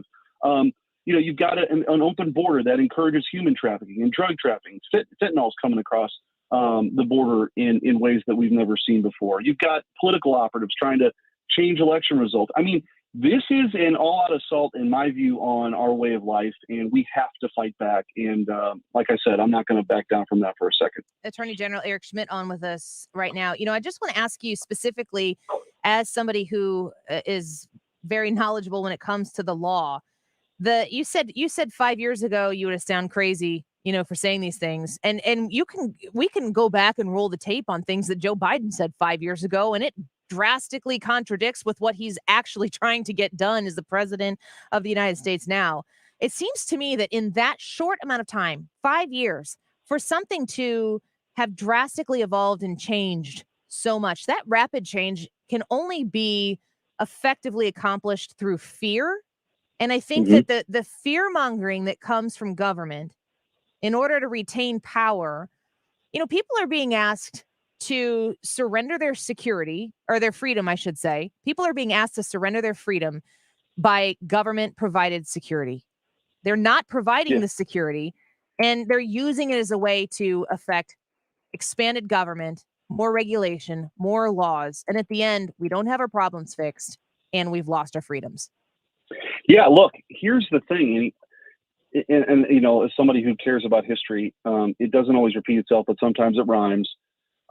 Throughout the course of human history, including in places right now in the world, that is a way that dictators have accumulated and exercised power since the beginning of time, right? Is through fear. Now, our founders, and this is what I think is so important, this is what we ought to be teaching our kids in school, not to hate America, but realize why America is exceptional, right? It's exceptional because our founders stood for the proposition and put it in our mission statement, the Declaration of Independence, that this is the freest country in the history of the world, and here's why. Our rights come from God.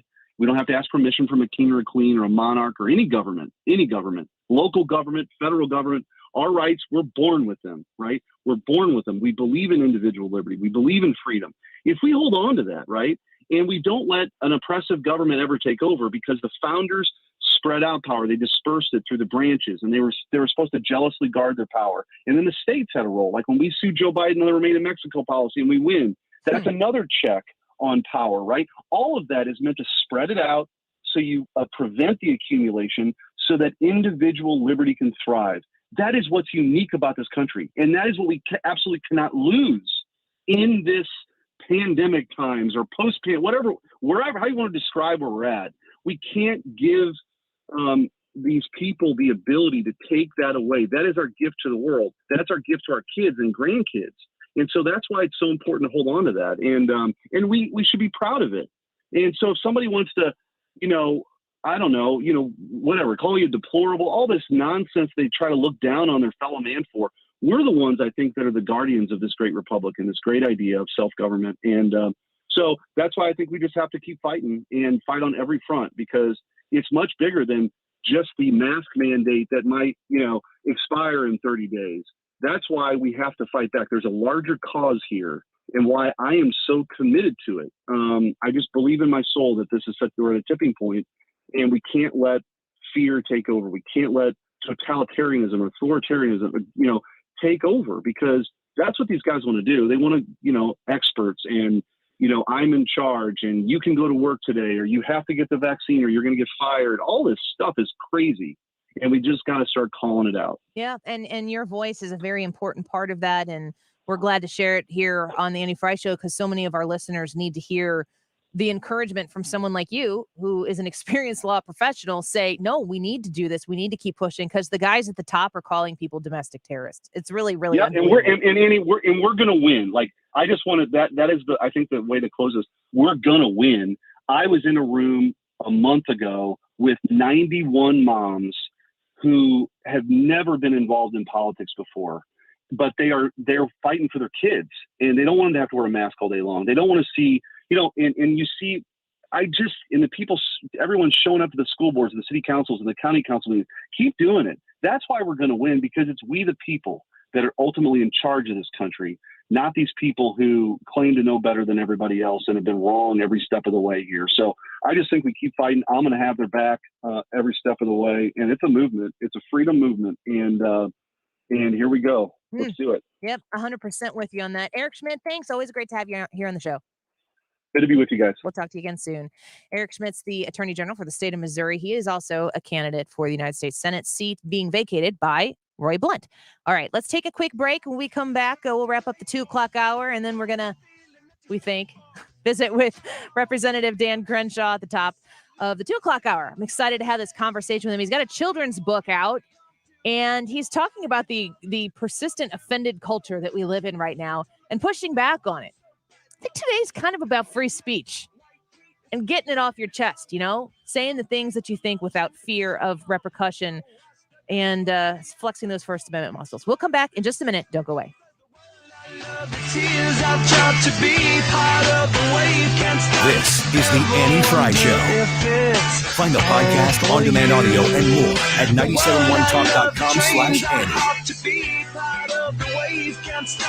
The Mark Cox Morning Show. As well as Fox News Sunday. And you watched that blast off yesterday. William Shatner played his role to the hilt. The way he talked about the most profound experience is very much the way I feel when I'm on your show, Mark. Well, thank you. Weekday mornings 5 to 9. You're listening to the Annie Frey Show live from the Air Comfort Service Heating and Cooling Studio.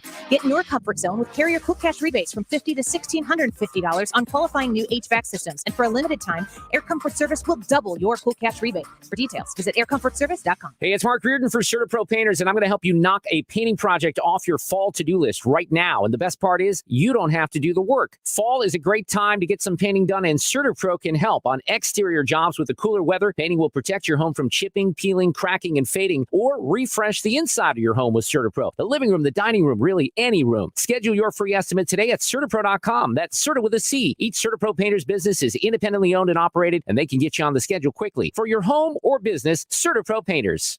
The Closet Factory, closetfactory.com. Call my friends there, 314-961-4300. Let's talk about the trouble spaces in your home. If you stop and think about it, there are places in your home that are super disorganized, but you've organized the disorganization in your house. When you have the Closet Factory come in and they see these places and they give you their customized solutions, which are affordable, I might add, and they come in here and they repurpose your space so that it works exactly for you. It's really, I don't want to be overly dramatic about it, but I can speak from personal experience. They came in and did my master closet, and they did the closets in my girls' rooms. it is a life-changing thing because we're not walking into our closets now where, you pile up the pants over here and you're trying to squish as many sweaters in over there. And you've got all of this extra unused space. They utilize it, and they utilize it in a way that is customized for you. For an affordable organization solution for you, call the Closet Factory. I promise you'll be happy you did. I use them in my house, and you can use them in yours. 314-961-4300. That's 314-961-4300, closetfactory.com. If you own a house and want to sell it fast at a fair price, Chris Buys Homes in St. Louis can pay you cash and close in as little as 5 days. Chris Buys Homes in St. Louis is your most trusted home buyer. We buy houses in any condition, any price range, and in any location in the St. Louis metro. Call 314-782-5000. Chris Buys Homes in St. Louis buys inherited houses, divorce houses, behind in payment houses, and even those my tenant won't pay me the rent houses. Do you own a house that is trashed and needs thousands of dollars in repairs? Call Chris Buys Homes in St. Louis today. Vacant houses, abandoned houses, condemned houses, and foreclosure houses. If you own a house and want to sell it fast, get a cash offer in just 7 minutes. Call Chris Buys Homes in St. Louis at 314-782-5000. That's 314-782-5000. 314-782-5000. Mark Cox here. What is The Mash? It's my new podcast for all things bourbon. The industry's exploded in popularity and price, but you don't have to break the bank to get a good bottle of bourbon. Stay thirsty and hear the inside stories from master distillers, like why Pappy Van Winkle's popularity was actually a marketing mistake, or the best routes for the bourbon trail. Download The Mash today on the Odyssey app or wherever you download your podcasts. Attorney Joe Cordell. New school, new job, new home. Change is hard and can leave you feeling isolated. And divorce delivers one of life's hardest blows. The relationships you counted on are suddenly gone. But you don't have to walk through this alone. For more than 30 years, Cordell & Cordell has guided men through the challenges of divorce. You're not alone. Call Cordell & Cordell. The choice of a lawyer is an important decision and should not be based solely upon advertisements. 600 Kelwood Parkway, Suite 310, Chesterfield, Missouri, 63017. CordellCordell.com. Some people treat investing like a game, but Marcus by Goldman Sachs approaches investing in a smart way with digitally managed portfolios that leverage Goldman Sachs strategies. So, do you want to play games or do you want your money to work smart? You can money. Visit Marcus.com to learn more about saving, borrowing, and investing from Marcus by Goldman Sachs. Investing involves risk and investments may lose value. Brokerage and investment advisory services by Goldman Sachs & Company, LLC. Member FINRA SIPC. Lending and deposits products provided by Goldman Sachs Bank USA. Member FDIC. Information to keep you moving. Dependable traffic mornings and afternoons with Sue Thomas. Driven by Ambassador Midwest Floor Company. The best way to deal with in-home traffic. Experience more at Ambassador Midwest Floor.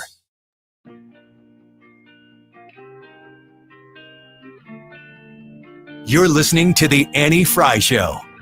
Follow Annie on Twitter at Annie Frey Show. Interact with Annie on Facebook. The Annie Frey Show.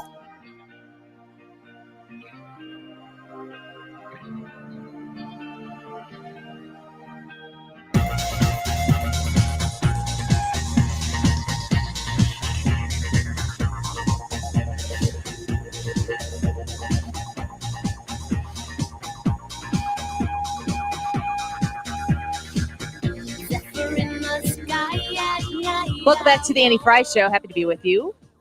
Some big St. Louis news happening right now. This is kind of coming as a surprise to us on a Thursday in mid-October. The St. Louis Cardinals are announcing that they have fired Mike Shildt. So the manager for the St. Louis Cardinals has been given his papers and he's lost his job. You can play that AOC hit. I am shook. You are shook on this? I am shook. I am shocked, actually. What's your I mean, you host the Usual Suspects, the podcast, so you follow the Cardinals closer than a lot of people do. What's your thoughts? Well, Mike Shildt has been a pariah amongst, Cardinals Twitter for a long time. And there's a lot of things that he did this season that I was like, why is he doing that? For example, and I'll point to the playoff game, whenever he left Adam Wainwright in to hit for himself with a runner on second, even though there were 2 outs, and then took him out after only getting 1 out in the next inning. Stuff like that, little managerial things like that have made me very much question why he was the manager. But I didn't think that they would actually let him go. full disclosure, kind of viewed him as a company guy. He was just towing the line for everybody else, and he didn't really do his own thing. But like the information that we're getting now, they're citing philosophical differences, which would tell me that means he's not a company guy, that he wasn't towing the line, that he was fighting back on certain things. And I'm just wondering what those things are. Yes, I am very interested. Speculation. And intrigued. So, you know, he always frustrated me in his press conferences. Gee golly, they're doing the best that they can. It's like, oh, do better. So this is one of those things that I feel do people for any team with any manager go on in Twitter and talk about how great their manager is ever? After he's been let go or retired? No, I mean, just in general for any team ever. I mean, people don't really go on to Twitter or the social landscape to sing the praises. The team gets the win. Right. And the manager gets the sometimes loss. Rightfully Yes. gets the loss.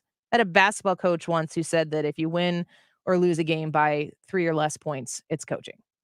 I would agree with that. As basketball. I've always thought a manager was maybe good for 3 or 4 wins a season in a baseball season. They can cost you about 3 or 4 games, or That can cost you the division. which can cost you the division. Not the Cardinals this year. It was more than that, but I've never like a manager's part of the piece. It is not the piece, right?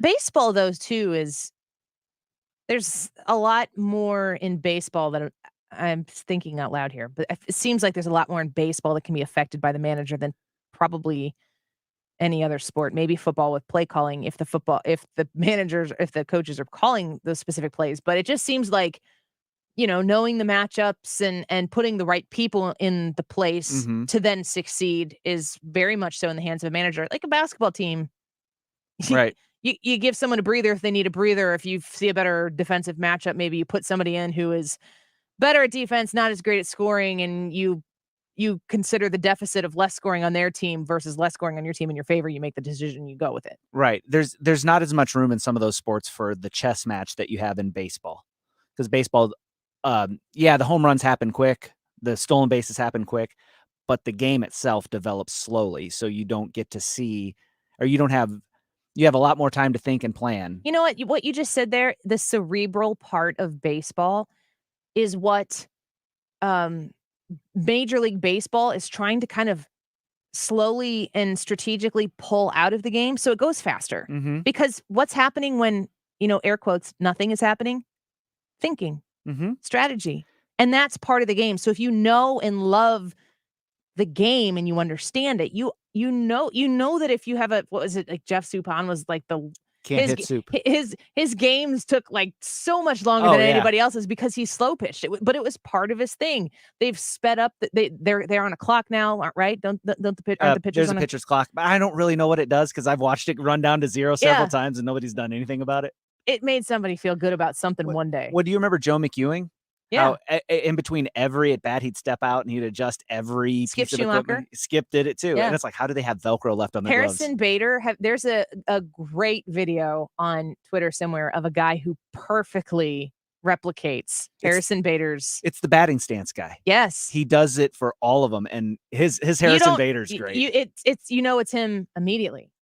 What about putting Reyes in? Someone said that when he put Reyes in, it was shocking. I mean, it's possible that Reyes strikes him out. I got to ask Wheeler about that, and I said, and he was like, I don't necessarily agree with Schultz on this one, but his thinking was he needed a strikeout guy, which Reyes is a strikeout guy. And if he would have gone in there and struck everyone out, it would have been Reyes doing Reyes things. Right. He just didn't. But everybody saw him coming in. I don't know if it was like this for you, but when he came in, I was like, oh, we're gonna lose. I just have that mentality the entire time. I know pacing in my bed, kept yelling and waking up my man. I probably scared the pee out of Molly multiple times, cheering because I was holding her, and then I'm like, "What are you doing?" And she starts screaming. I'm like, "Oh my god, I'm the worst mom ever." Yeah. So yeah. All right, Mike Schilt loses his position as the St. Louis Cardinals manager. This just happened, and we are gonna figure out who the next manager is soon. Dan Crenshaw. When we come back, don't go away. Have you always dreamed of a lush green lawn? Get that beautiful curb appeal without the hassle by calling Professional Irrigation Systems. They'll install your new automatic lawn sprinkler system and give you a variety of options and warranties. Don't spend half your day lugging a hose around watering your lawn. Let Professional Irrigation Systems do the work for you. They offer spring activations, backflow testing, mid-season tune-ups, and winterization. Call the pros that have been in business for 20 years. Professional Irrigation Systems. Online at proirrigation.com. Tune into the Del Walmsley Radio Show. Del, self-made millionaire and founder of Lifestyles Unlimited, will show you how to live the life of your dreams and pay for it with passive income. Listen to the Del Walmsley Radio Show this Saturday afternoon from 1 to 2 p.m. on 97.1 FM Talk. How might this week's big stories impact your portfolio? Hi, I'm Bob Stockdale with Stifel. Join me and fellow Stifel financial advisor Eric Robert during On Money every Saturday from 11 till noon right here on 97.1 FM Talk. Stifel, member NYSE and SIPC. Jewels on Hampton in St. Louis Hills is paying some of the highest prices on gold, silver, diamonds, semi-precious colored stones, and fine watches on site. Jewels on Hampton is a premier jeweler with an exquisite selection of diamonds, semi-precious stone jewelry, and vintage watches. Their expert design team can restyle your jewelry to today's contemporary style. They also do jewelry and watch repair. Need extra cash? Jewels on Hampton is paying some of the highest prices on gold, silver, diamonds, semi-precious colored stones, and fine watches. Bring your collectibles and clocks, sports memorabilia, and figurines too. Jewels on Hampton, 4506 Hampton, just 3 blocks south of Chippewa. Call them at 314-752-5000.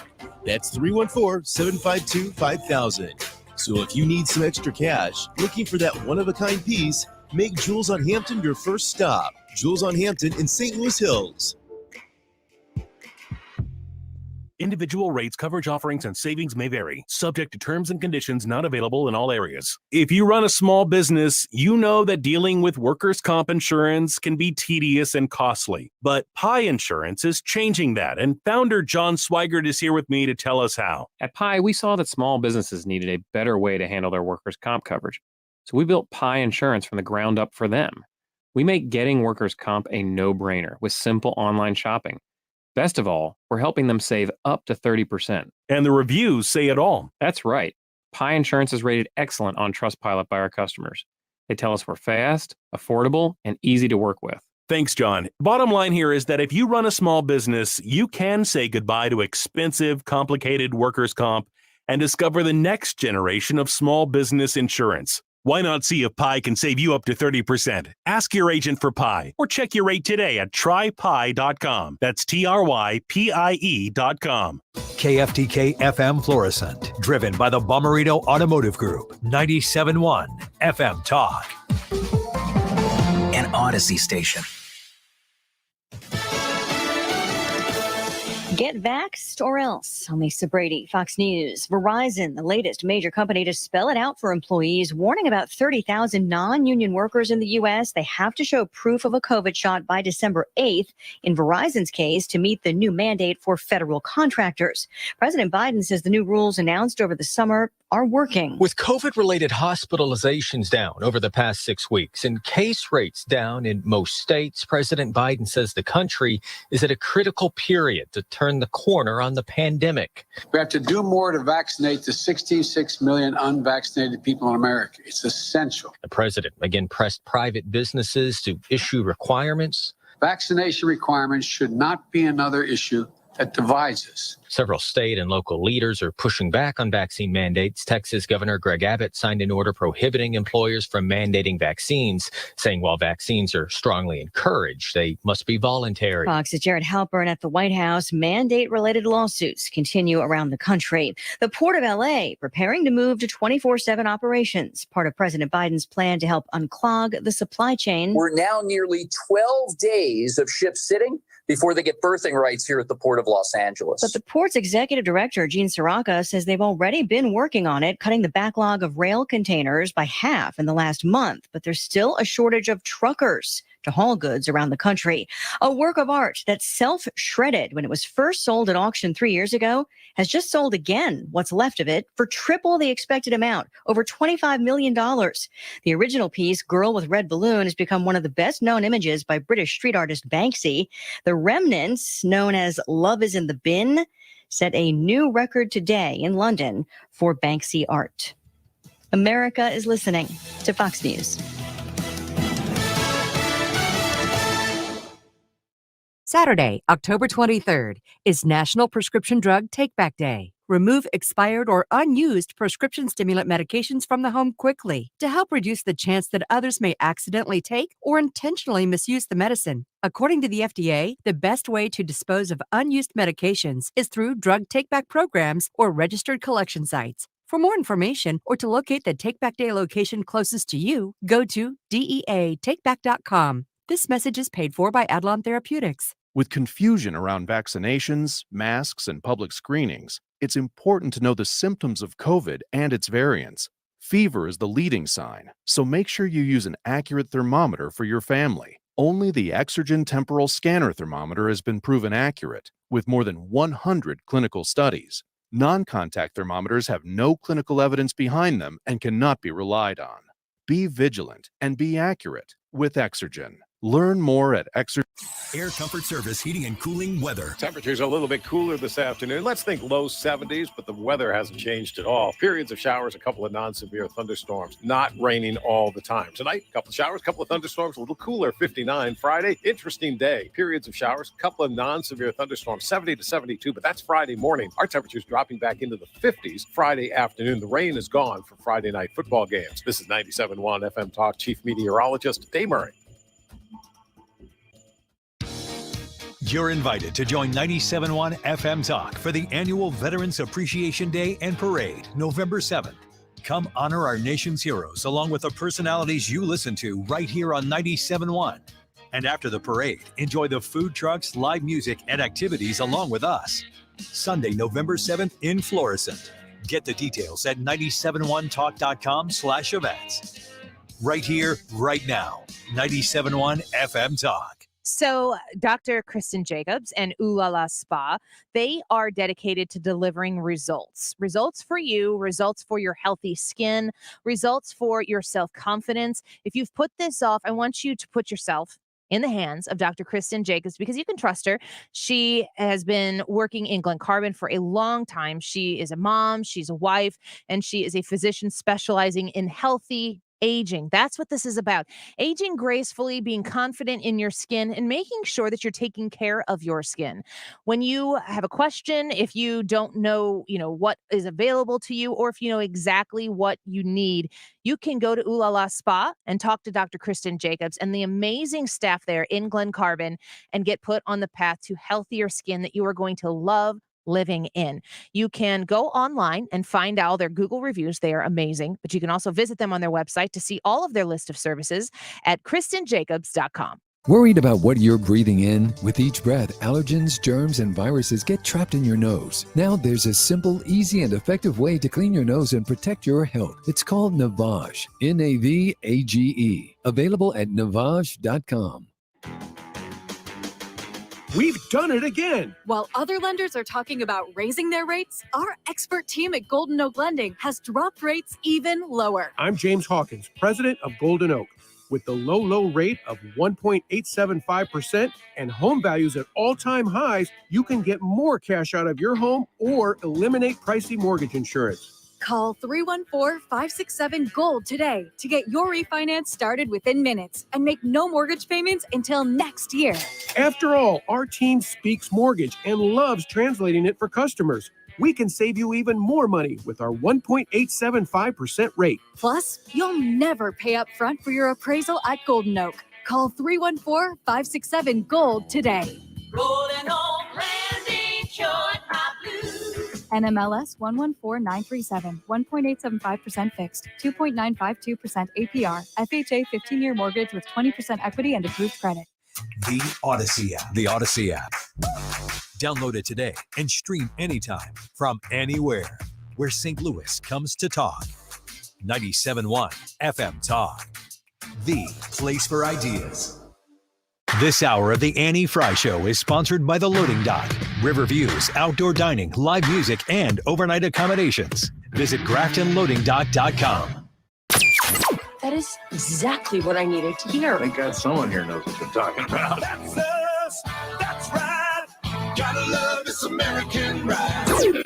Right, you need to take the time and get the full picture.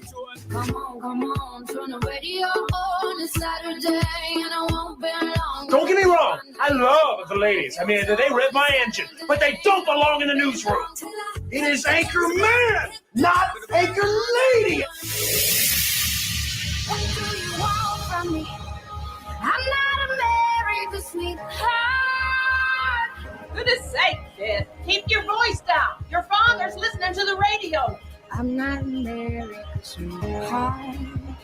This is the Annie Frey Show. Welcome back to the Annie Frey Show. Thanks for spending some time with us. A reminder, this just in here in St. Louis, the St. Louis Cardinals have fired their manager, Mike Schilt. We are going to speak at 2:25 with Kevin Wheeler, who's going to give us the update on what the Cardinals said about that and where we go from here.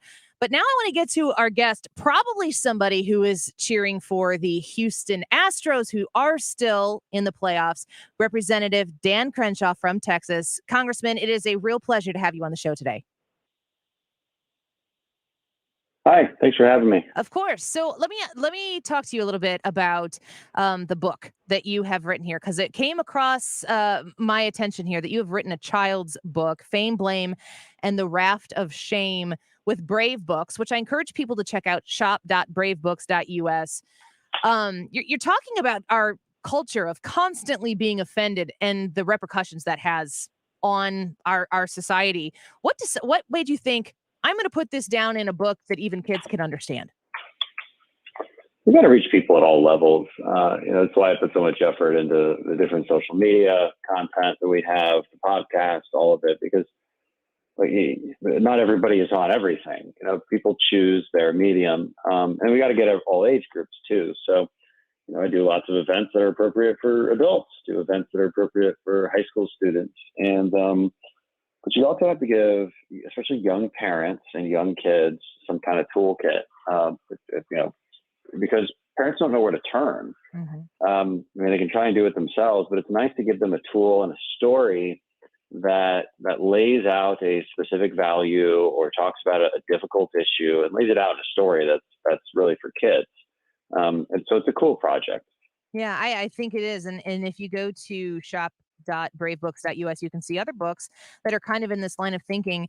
Representative, I noticed these kind of stuck out to me because it is an alternative to what the mainstream is educating our kids these days. And we have the Biden administration through the Attorney General suggesting that what people are articulating in school board meetings across the country is some form of terrorism in some sense. It's really scaring people from showing up and voicing their dissatisfaction with a lot of what is being taught in public education.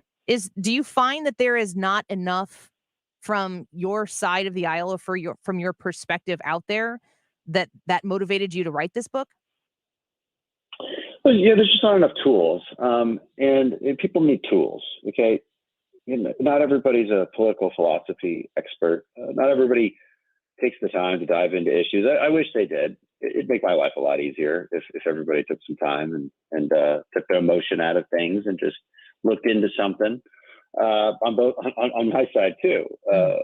And what happens is people need to go grocery shopping. They need to pick up their kids from karate practice. They need to do normal things. And so a lot of them just don't have the time, and people are just frustrated in general right now. You can sense that throughout the population, and they need something easy, right? So what we're providing here is, if you're worried about your kids' education, bringing them up right, giving them the tools they need to kind of deal with what they see in the progressive classroom, then this is perfect. What's cool about this project is it's a saga. So my book is number 4 in the saga, and I deal with cancel culture. That's the issue I'm tackling. And there's a workbook involved there for parents to go through, right? It gives you all the tools you need. You don't have to try and make it up yourself. And you can subscribe and get a new book every month. I'll plug the website. dan.bravebooks.com is where you can go get my book or subscribe. We're speaking with Representative Dan Crenshaw. He is the representative of Texas' 2nd District. I hear in a lot of voices that I have call into the show and people who I talk to, just kind of an exhaustion about everything that they either need to be outraged about or defend against on a regular basis. Like there is a malaise that is starting to set in even being willing to talk about these important issues. Is there a contrived effort, you think, by one side or the other to try to tire people out so that they won't talk about it? They'll just kind of carry on and pay attention to other things. Do you think that would be successful? Well, it's sort of what cancel culture is in general, right? It's tiring people out, it's making them intimidated and scared to bother speaking out or defending a basic traditional value, because the consequences of doing so could be horrific. Now, of course, it depends on what universe you live in. Cancel culture can really only happen from within. And, the left cancels the left. The right cancels the right. And, I'm not cancelable by the left. Now, if I were a Hollywood actor, I might be cancelable by the left because, it'd be tough to express my views within that universe. So, it is the entire point. And the entire point is for them to bypass any kind of debate and real conversation about something because they're so sure of their righteousness. Mm-hmm. And it's a dangerous place to be, especially when your set of values is so radically different from what we all pretty much agreed on, just 10, 20 years ago. And that's what cancel culture is, right? It's creating taboos out of what was previously normal and traditional values. Cancel culture is a response to people who generally make mistakes. Sometimes mistakes are involved. Sometimes mistakes are manifested by people who just hate said person. How do we live in a world today where people are inevitably going to make mistakes or things are going to be taken out of context? What's the next step after cancel culture for Americans? Yeah, and that's what this book gets at, right? Because it is tricky. Conservatives get it wrong a lot. You'll see an activist go and do something kind of silly, very provocative, and then get shouted down. And then they'll say, well, I was canceled. Well, that's not necessarily true. You were being a jerk. We still have to adhere to our basic standards of behavior. That's not necessarily cancellation. Cancellation is something that is maybe unintentional.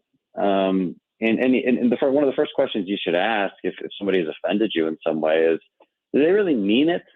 Is there malice in their comment? Was there malice in that joke?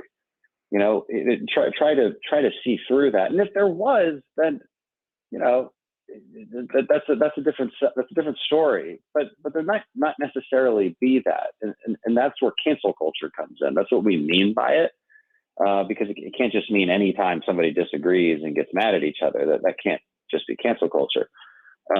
But what it is the unforgiving nature of mistake, of being unforgiving about mistakes, and that's a problem, and it's something we should teach your kids to be better at.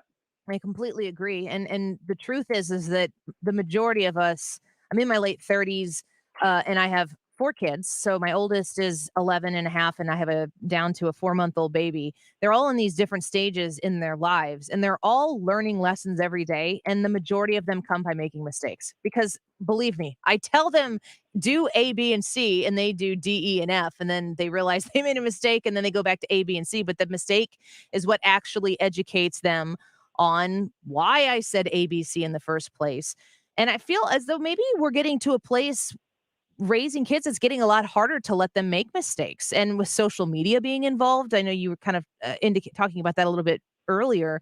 I mean, social media quickly amplifies bad choices, wrong choices, especially in younger people, in a way that for me as a mom that didn't grow up with social media, that's kind of a frightening thing. So I think that this cancel culture book that could speak with kids is even more important now because of that.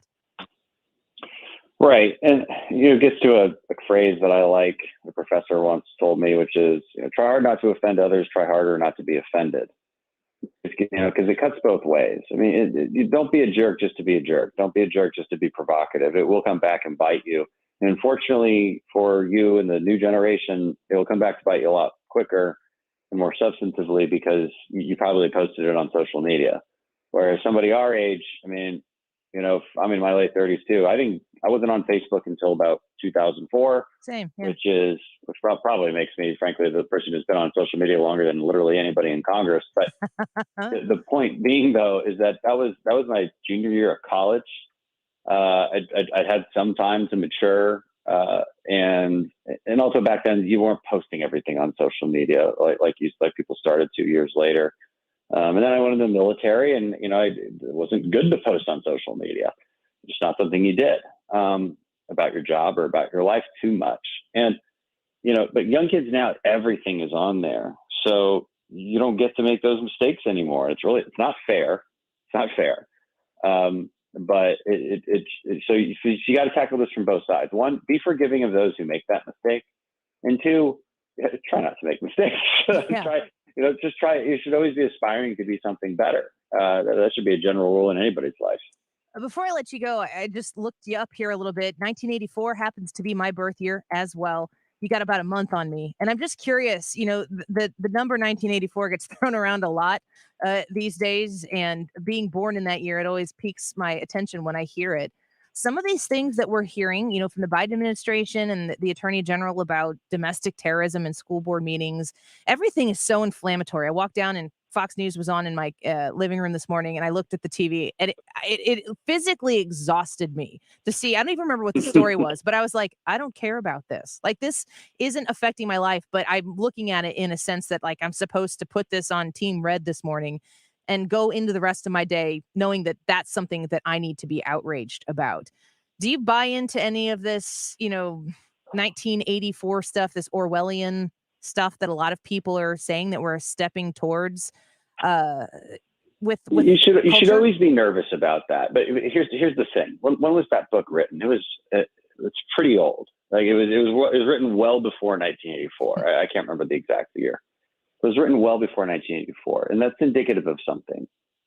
We've been through this before. We've been having these debates for a very long time. I mean, Orwell wrote a book about it, for Christ's sake. 1949. Yeah, and it's old, and that should actually comfort you. It should actually comfort people. There's nothing new under the sun, guys. It doesn't mean there's not problems right now. It definitely doesn't mean you shouldn't keep fighting, but don't fall into the sort of hopeless trap where this is the worst it's ever been. It is very obviously not the worst it's ever been. I think that's a very obvious fact. We don't want it to get any worse, right? So again, like, keep up the fight, but don't let your emotions get the best of you. That's always my advice. You're coming from the SEAL team. It's like, I don't know, maybe they beat the emotions out of us, but I just try not to get outraged by every little thing I see. It would possess me, and I don't know what the point of that would be. And also it's not helpful. Yeah. I get really frustrated with my own side because they just want me to be mad sometimes. They're like, why don't you just show how mad you are and then fight? Okay, well, what do you mean by that? Yeah. Where's the strategy there? Is it just make you feel better if I reflect your emotions right back at you? Will that make you trust me more? That's what the other side does, honestly. Yeah, for sure. It is. Well, our side does it too. Mm-hmm. I mean, it's bad. And I tell people all the time, I give this speech at Republican events all the time, which is stop rewarding the outrage peddlers on our side. They claim they're fighting for you. They're not. They're just yelling and screaming. They know what fighting looks like. They know how to perform for you. And they want you to click on their content, which they monetize, or if they're a politician, they want you to donate to them. And the quickest and the way they do that, first and foremost, is attacking and trying to cancel our own side. I see it all the time. And like, when I say this to people, they kind of get it. They're like, oh, like, now that you say it like that, I do see what you mean. And we shouldn't fall for them on our own side. I'm not concerned as much about what the left is doing, because I know that I'm concerned about us being united against what they're doing. And I don't like the divisions that I see here in the cancel culture that happens on the right. I think it's a major problem. I really I really agree with you. And it was kind of a thing that came to me. I am back for about a month on my maternity leave, and so I was not all the way steeped in the news cycle. And you can be outraged and frustrated about everything all the time. And the question I kept asking myself is like, what are you going to do about it? Because your outrage gets you nothing but outraged. It's just your own anxiety that you have to deal with. I think your point is spot on. Well, we're going to be checking out these books. Like you said, it is part 4, I believe, in the saga of books you can see on shop.bravebooks.us. I'm going to order some for my family and my kiddos, and I look forward to your installment in that as well. And I'm very grateful that you spent some time with us today, Representative. I appreciate you having me. Thanks. Of course. Talk to you again, hopefully sometime soon. Not state representative, Dan Crenshaw from the state of Texas, representing their 2nd district, on with us. And his book, if you're interested in getting it, also like these Brave books, this is the series that they're on. His book is Fame, Blame, and the Raft of Shame. It's the 4th book in this saga. And the neat thing about this is they all kind of tackle some of these big issues that are facing our country right now. The first one is Elephants Are Not Birds, by Ashley St. Clair, who, Brad, you said you were familiar with Ashley. Yeah. Little Lives Matter is the second one, by Elizabeth Johnston. The third one is The Island of Free Ice Cream by Jack Posobiec, which I don't think we've talked about that with him. No, So we need to. maybe we'll have to get him back on to talk about his book. And then the next one that's coming out is Critical Race Theory, is about critical race theory. It's More Than Spots and Stripes, and it's by the Hodge twins, if you're familiar with that. And then there's one here, it doesn't say who's writing it, but it's about the right to bear arms and the Second Amendment. And I have an idea of who the woman who wrote that might be, but I can't say now. I was going to say there's a female silhouette on the cover. I think I know who it is, but I could be wrong. So I'm just going to wait and see what they come out with and say. All right, let's take a quick break. When we come back, Kevin Wheeler is going to come into the studio along with Ryan Wiggins, and we're going to get the scoop on the St. Louis Cardinals firing Mike Shildt today. May come as a surprise for a lot of you. Maybe something you're excited about. Maybe something you're shedding tears over. What's the deal? Kevin Wheeler will tell us when we come back. Don't go away. A teenager in love. The Annie Frey Show is streaming online. Watch us live on YouTube and subscribe. Podcast, on-demand audio, and more at 971talk.com/Annie. The new Mark Cox Morning Show t-shirts are hot off the press. You don't want to miss your chance to win one. Our friends at Whiskey Dickerson printed up these great shirts. If you like guns, you like your whiskey, you like your freedom, you're going to love Whiskey Dickerson. Tune in to the Mark Cox Morning Show. Tony La Russa here. Men, are you running out of stamina rounding third base? If so, call my friends at Victory Men's Health in O'Fallon, Illinois. Scoring at home is important, just as important as crossing the plate with the winning run. VictoryMen'sHealth.com. Hello, Marvin Mitchell here from Compass Retirement Solutions. Did you know that the average 3-year CD rate in the area was less than 1%? That's why we are excited to offer you several accounts that are short-term and pay better than bank rates. For example, we currently have a 3-year account paying 2.4% and a 5-year account paying 3.5% per year guaranteed. What a great place for your lazy money. You know, the money that you don't plan to use for the next 3 to 5 years. Now, terms and conditions do apply. So for more information, call 314-373-1598. Again, call 314-373-1598. This is Marvin Mitchell, and we would like to put your lazy money to work for you. Call 314-373-1598. Guarantees are backed by the claims-paying ability of the issuing insurance company. Rates can change without notice. Investments and services offered through Compass Retirement Group, a registered investment advisory in Missouri and Illinois. Springtime in St. Louis, and if you hate to paint, do what your neighbor Mr. Rob Miller from Harvesttown Auto Body in St. Peters did. He called Rhino Shield. Rob, what was the thought process for going with Rhino Shield as a business owner? My family's business is over 10,000 square feet, and it did not have the curb appeal I wanted. Rob, tell everyone how the experience was with Rhino Shield from start to finish. The process that I liked was when you came out, you gave me all of these options that would fit my building. Our building was really faded. I don't want to have to paint my building again. 25 years is a long time to not have to worry about the outside maintenance of your building as far as paint. That's a no-brainer. That's why Rhino Shield worked for me. Are your neighbors jealous? I would be if I was them. Thanks, Rob. Now it's time to call 877-25-RHINO. 877-25-RHINO or 877-25rhino.com. Genius. Don't paint, don't Rhino, go Rhino Shield. Never paint your house again. Rhino Shield. Ophthalmology Associates, yourEyeDoc.com. Ophthalmology Associates is the place to get your eyes checked. I know this because that's where I go. And I went and saw Dr. Robert Brusati. He was born and raised on the Hill. He's a good man. And I like the way he talked about eye health. I like the fact that when I get my annual eye health examination, it's just that, my vision, but also my eye health. That could lead to, if I don't check that, maybe some health issues down the road. So making sure that I prevent those kinds of health problems. Annual eye exams are usually covered by my medical insurance. They were covered by my medical insurance, and they can save my sight and your sight. Schedule your exam today by calling 314-966-5000. You'll be very pleased to visit with one of the doctors, Greg Birdie, Ranjan Malhotra, Robert Brusati, or Andrew Royer, Ophthalmology Associates. They're online at youridoc.com, or the phone number is 314-966-5000.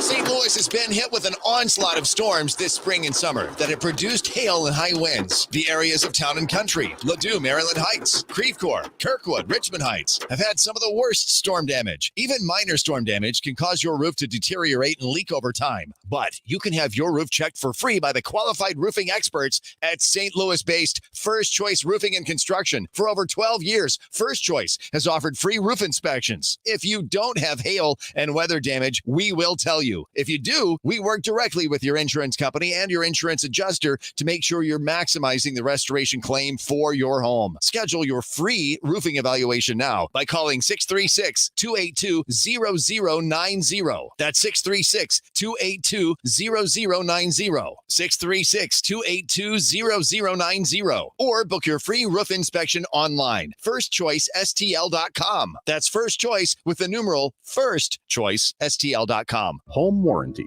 I know, right? Buying coverage for appliances, your heater and AC, etc., from a company that hopes you never ever have a claim or call. Let me introduce you to a real home warranty company, the kind that actually wants to help you. Upkeep Home Warranty and Maintenance. Upkeep visit your home 4 times a year to maintain your appliances and equipment. You will never get a lack of maintenance denial because Upkeep does the maintenance. Also nice, Upkeep assigns you one point person to help you. You won't be passed around like an office hot potato, and you won't get subcontractors. Upkeep does all their work, so there's no blame game. Just experts helping you. Visit upkeepstl.com today and type in 971 for $100 off. Don't be denied. Instead, be relieved. Upkeep Home Warranty and Maintenance. 636-387-7331. Keep up your home with Upkeep. Keep up your home with Upkeep. Keep up your home with Upkeep, and you'll have a happy home. You're listening to The Annie Frey Show. Interact with Annie on Facebook. The Annie Frey Show.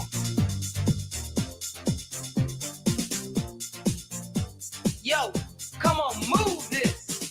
Shake that body. Shake that body. Shake that body. Yeah, thank you. And I thank you all as well. I know this is short notice, but after a successful 2021 season, and it just ended a little over a week ago, we have determined that we have a philosophical difference in the direction that our major league club is going. We feel like at this time that it is best for us to end our partnership with Mike Schill. So I notified him earlier today that he has been dismissed of his duties. So John Mozeliak there announcing in a press conference that just took place within the last hour that Mike Schilt has been fired as the manager of the St. Louis Cardinals. And we wanted to go to the expert for that to give us a lowdown on what happened. Let's talk to Kevin Wheeler. Let's talk a little business of baseball here. This is a simple game. You throw the ball, you hit the ball, you catch the ball. There's no crying in baseball. Cardinals, Blues, and more with sports reporter Kevin Wheeler. All right, Kevin, maybe a little curveball, so to speak, in the middle of your Thursday afternoon. Did you see the firing of Mike Schilt taking place here in mid-October? No, did not. And yeah, this might be more of like a pretty surprising. I mean, given that, they've made the postseason the years and, Mike Schilt's kind of an organizational guy, I really don't think anybody saw this coming. And certainly nobody wrote about that happening, coming down the road. Nobody said anything about it. So it's pretty surprising that this is not just happening now, but that it's happening at all. What philosophical differences? Can you decipher that for us? Any thoughts? I mean, yeah, I can kind of try to piece some things together. None of us know yet exactly what that means. But I would assume that, when a major league season ends, the front office, the coaching staff, the manager, all these people, they come together for meetings and they talked about what just happened, assess players, assess plans for the future and all of that. So it could be as simple as, based on what they talked about in those meetings, they just realized there was no way that this was going to work with the way that the front office wants it to work. Because when you listen to Mozeliak and DeWitt talk about this, they did kind of agree with the idea that this happened fast. Like, this wasn't something that they were talking about a month ago or 3 weeks ago or whatever, that it happened pretty fast. So it may just be, as simple as what the straw that broke the camel's back was the fact that when they got through these meetings, they were not seeing eye to eye on how to proceed, whether that is player usage or philosophy when it comes to using technologies or whatever it is. I mean, it could be as simple as these postseason meetings kind of, I guess, showed them that there's a gap, showed them that there's some kind of, space in between where they want to go and where Mike Shildt sees things going. And that could have been kind of the crux of the timing and what made it kind of come out of the blue. But it could be, it's the hard part about this, Annie, is, already, as you would imagine on social media, everybody's got their own idea about what this is all about, right? This is all about bringing in Reyes, who gave up a home run. This is all about, something to do with the hitting coach or whatever. I mean, the truth is we don't know, but it's not one thing. I can promise you that. It's going to be, a combination of things. Again, future philosophy is what Mozeliak was mostly talking about. But, yeah, I mean, it could be something related to, say, just as an example, somebody like Alex Reyes. If you look back at the messaging on how the team perceived Alex Reyes, the front office perceived Alex Reyes at the beginning of the year, they talked about him being a guy that would throw around 100 innings, be used as a multi-inning reliever, kind of use this as a platform to leap off of and become a starter in the future. Well, right out of the gate, week one, he's the closer. And that's not the same thing that was being described there. So, again, I wouldn't say that is one thing that did it. No one thing did, but maybe that's an example of what we're talking about. Kevin, where do you suspect the Cardinals will go from here? Like a player manager situation, something crazy like that? Or is there an obvious person waiting in the wings? Or are you looking for that job? Leave Cam Lex since there hasn't been there hasn't been a player manager in decades. So even though I love to see, I wouldn't expect that. But they were asked today if there are people that were on the staff that might be potential answers here, and Mozeliak said yes. So Stubby Clapp has been a manager in the Cardinals system for years, just like Mike Shildt. He's very well regarded. He's interviewed for other managerial openings around Major League Baseball in the past. Is Oquendo still in the conversation? Is Jose Oquendo part of that? Yeah, that's a good question. I mean, I would guess not, given age, but I guess maybe. I mean, he's been around the organization for a long time. He works with these guys in spring training, but he did step away from being on the big league staff recently because of some, I think it was leg problems. He had a couple of knee surgeries, if I'm not mistaken, and all that. So I guess maybe. But, they did also say that it sounds like they're going to look at outside candidates too. And, the last two managers they've hired were internal candidates, right? It was Mike Buffini and Mike Shildt. They haven't gone outside the organization since they hired Tony La Russa in the mid-'90s. Yeah. I just looked it up. Jose Oquendo is 58 years old. That's less than I thought it would have been. All right. Well, it actually is. Yeah, you're right. He's been around so long, you would think, wow, he must be 65 or something. Yeah, it'll be interesting. And I guess what's the timeline? Like, how quickly do the St. Louis Cardinals need to get somebody in place? I mean, this is about as early in the offseason as you can let somebody go. You expect a solution quickly or some time to pass? I would think it's going to take a long time. I mean, it sounds like they reached this decision pretty quickly. And just kind of listening to, the way that Mozeliak and DeWitt described the decision, it sounded like something that they really just came to the realization of here in the last couple of days, and that's why they acted so quickly today. So I would think that given that, it's probably going to take some time, but I'm sure they would like to have somebody in place before November, because once the off season starts, especially with a weird year and the collective bargaining agreement being, hammered out and all that, I'm sure they'd like to have their philosophy and have a game plan in place involving their manager before you get to that point.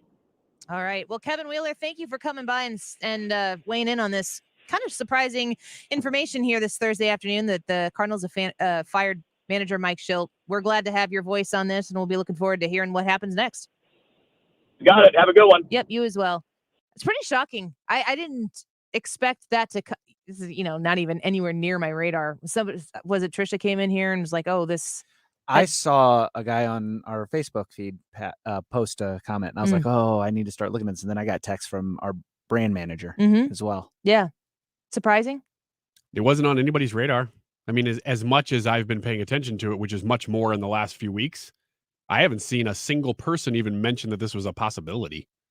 No, I've seen people talking about it as a desire of the fan base. I contest that there's always a group of people. Yes, but is there a manager in your lifetime, Brad? Is there a manager in your lifetime for the Cardinals who you're like, that was the guy?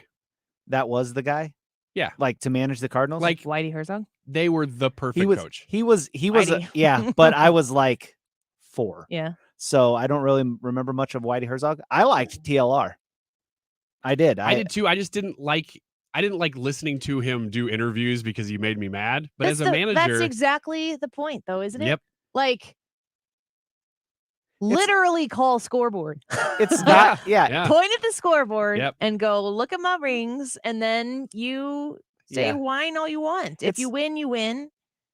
I wanted to ask Kevin this question, but I wanted to talk to you guys about this too. But Mozeliak said after a successful season, I don't think that the majority of the Cardinals fan base would call this season after it's done a successful season, because up until September, August, it was not feeling good to be a Cardinals fan. I even said it was after the Brewers grand slam that walked off the game in August or whatever it was. And it was like St. Louis Rams innovative ways to lose. Right. And you never felt going into the 9th inning with any kind of lead. We got this. Whereas in the mid 2000s, early 2000s, like Chris Carpenter's teams with, Izzy, Murders Row, all of these people who were a composite of a fantastic team. You scored one run, you're like, we're winning this game. Yeah. And you did win the game until the Red Sox came in and blew the whole thing out of the water in 2004. You could have a 6-run lead and go, I'm really nervous. You both may disagree with me on this, but what made me really turn on Shildt, as if you needed other things, because you could question the guy's decisions the whole season or the last couple seasons, as we all do with all managers.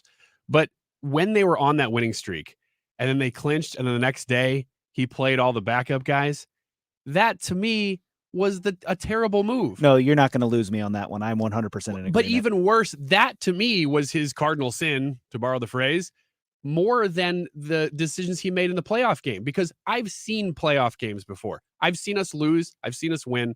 We've done it a ton. We're a great organization. I've never seen a 17-game winning streak. I wanted to see that continue. Right. Well, let me ask you this. Have you ever seen the same, in the playoffs, did you see the same team that you saw before the 17-game winning streak, or the team that was in the 7-game winning streak by their performance in the playoffs? I don't know. It was too short. It was a really good baseball game. It was a really good game.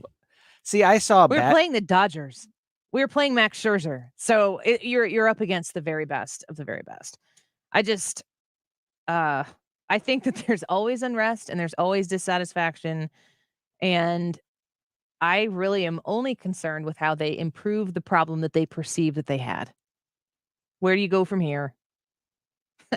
Jose Oquendo was 58. I know. When you said that, I'm like, really? Still play. Put him in. I used to work at golf courses around the area. That guy was always there before I got there at dawn. Yeah. I mean, Did you talk to him? yeah, a little bit. Was he nice to you? Super nice. Yeah. I mean, he's kind of quiet, but super nice guy.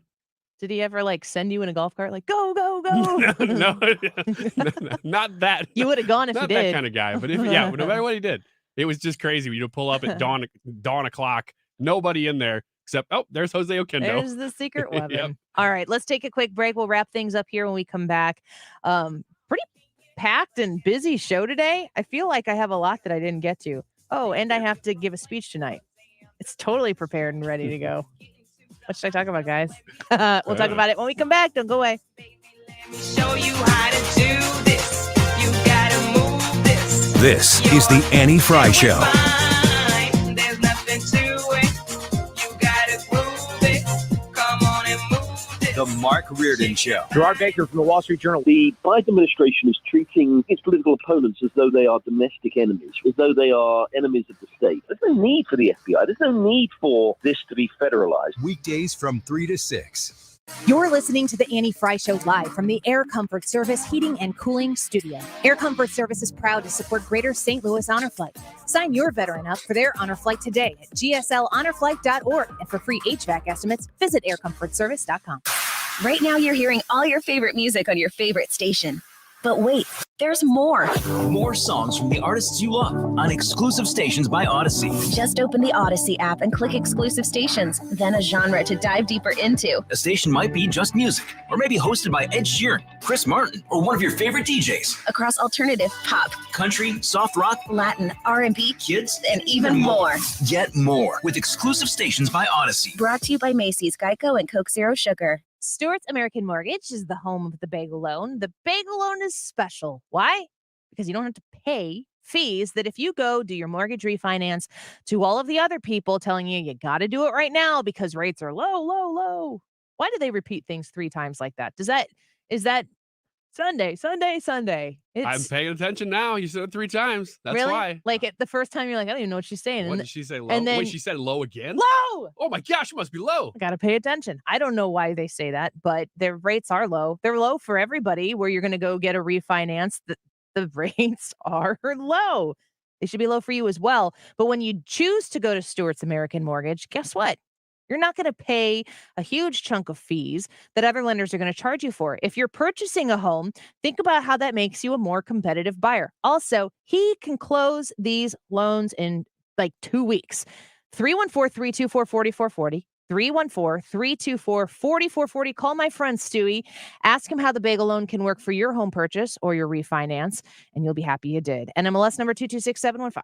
Hi, this is Ken. And Lori Heisey of Heisey Advisory Group. We're dedicated to helping individuals and families work toward their financial goals. If you're retiring soon, join us Saturday at 9:30 a.m. for your Retirement Highway. Investment advisory services by individuals through AE Wealth Management, LLC. Elevate your curb appeal and protect your home with Menard's unbeatable selection of great roofing products. Built with beauty and durability, Atlas shingles add great value to your home while protecting it from the harshest elements with Atlas Limited Lifetime Warranty. Save today with 11% off all Atlas shingles. Get 11% off everything now at Menard's. Good through October 16th. Savings are a mail-in rebate. Some exclusions apply. See store for details. Save big money at Menards. Come to the Enchanted Attic. Come to the Enchanted Attic. Come to the Enchanted Attic, and the mysteries of life shall be revealed. Gaze into a crystal ball to see your future. Breathe in the exotic fragrances of incense, candles, and essential oils. Adorn your body with jewelry encrusted with mystical gemstones from around the world. Why, many who enter the magical realm of the Enchanted Attic feel as though they have entered another dimension in time and space. But actually, in reality, they have just entered 304 South Main Street in historic St. Charles, home of the famous Enchanted Attic. This is Diane, and you need to come to the Enchanted Attic. It's mystical, magical, and a whole lot of fun. Open every day, free gift with purchase. You'll love this store. The med spa at the Institute of Natural Health understands how difficult it is to maintain healthy skin and how much this can affect someone's life. With the right combination of treatments and products, they can help you keep your skin looking healthy and more youthful, while also reducing and preventing damage. Take your first step towards healthy skin at the med spa at the Institute of Natural Health. Visit them at inhstl.com or call to schedule at 314-293-8123. That's 314-293-8123.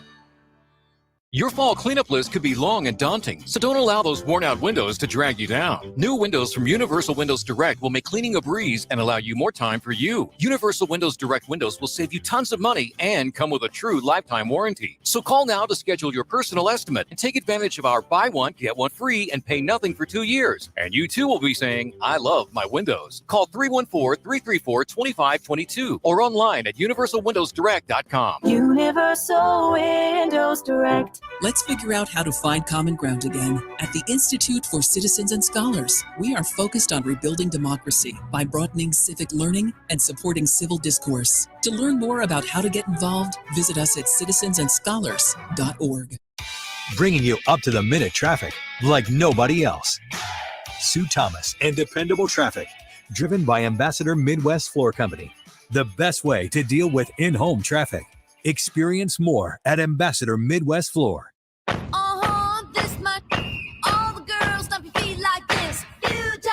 This is the Annie Frey Show. Find the podcast, on-demand audio, and more at 971talk.com/Annie.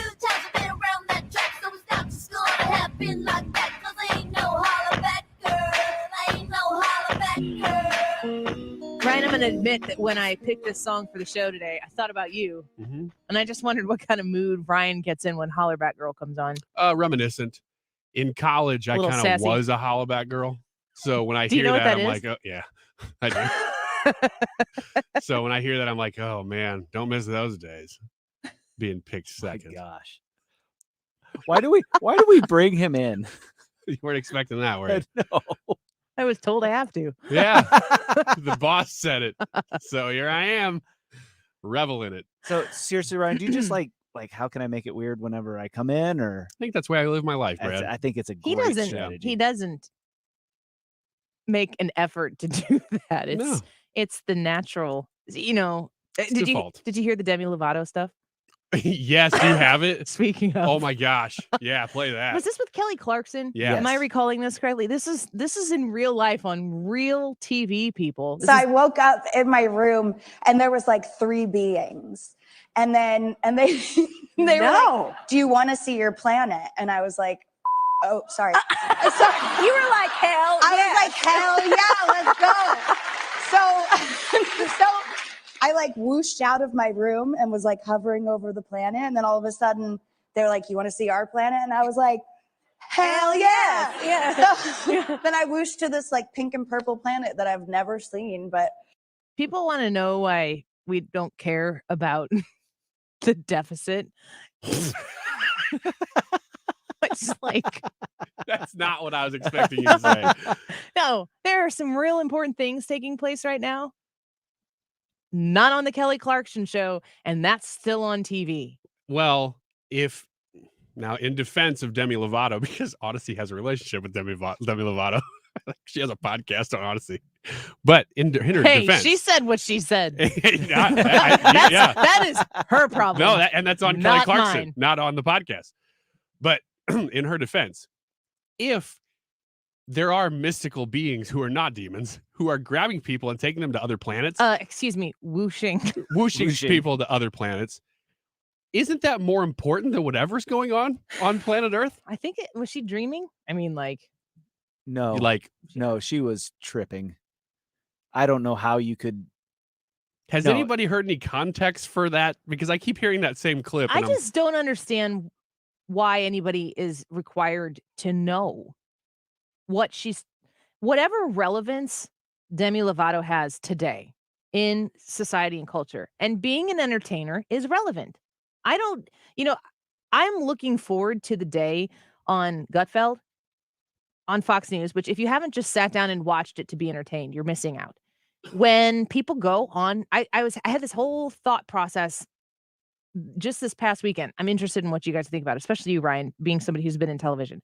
I want people to go promote their movies and their shows and their art on Gutfeld. I want them to sit in that room with those people and be a part of these discussions, even if it's just for a segment, so that they can promote what they're doing, because they need to understand that Republicans buy shoes too. Michael Jordan. There's a quote from an Illinoisan, just saying. Oh, good. Ooh. Good idea. What people need to understand in the entertainment business is that there is a gigantic audience that is paying attention to Gutfeld, and that audience has money and will spend it places. So they should go promote there. So I don't devalue people going on and talking. It's not like everything that we do always has to have some sort of higher purpose. You can just be entertained. That's fine. What is Demi Lovato talking about there? I think in nature, what she's talking about is 3 beings who came into her room and whooshed her to a purple planet. Purple and pink. Purple and pink. So doesn't Demi Seems Lovato kind of sexist in color choice. Dang, I didn't even think about it that way. Now You're you dropping do. some truth bombs with the deficit thing, and Maybe now it's sexist to think about those colors that way. Actually, it probably is. My bad. yeah. Now I'm backpedaling with you. Good, another truth bomb there. Yeah. You're just whooshed in circles. I'm whooshing around. But doesn't I'm on she whatever have she's on. a show now that's about finding aliens or something like that, or not finding aliens? It'd be good to know. I think It's she a does. great start if she does. You should jump on the internet and look. 'Cause Chris I'm pretty says sure that Demi she has does. a paranormal show on Discovery Plus or Peacock. I think probably promoting that. I couldn't agree with you more about the Gutfeld thing, though. That is, I'll take it a step further and say that I don't even care. Let's say it's Susan Sarandon, somebody who's very, very leftist. If they're willing to go on a Gutfeld and just talk about some new movie, great, go for it. I'll take it a step further, though, and say that I think there's such a huge untapped market there for people who watch Fox News, people who might listen to conservative or Christian radio. Nobody in Hollywood thinks about those people. People who They are think listening about to them, us but right now. very, very poorly. They think of them as other. Like, I don't get those people. Let's just let like the Mercy Me movie exist for those people, and one of the Kendrick brothers who make all the Christian movies. Like, oh, those people get those people. We'll just leave them to that. But that's half of the country. It's a huge market and audience that some people do get, but Hollywood does not get. Matt Damon did a movie over the summer that I read about, and it was about an Oklahoma oil. Yeah, Roughneck. Is that the name of the movie? I don't know what the movie was called, but he was a roughneck. So he went there and learned about what these people did so that he could properly portray this character. And he was very open about, saying, I was in MAGA country and these were great, hardworking people.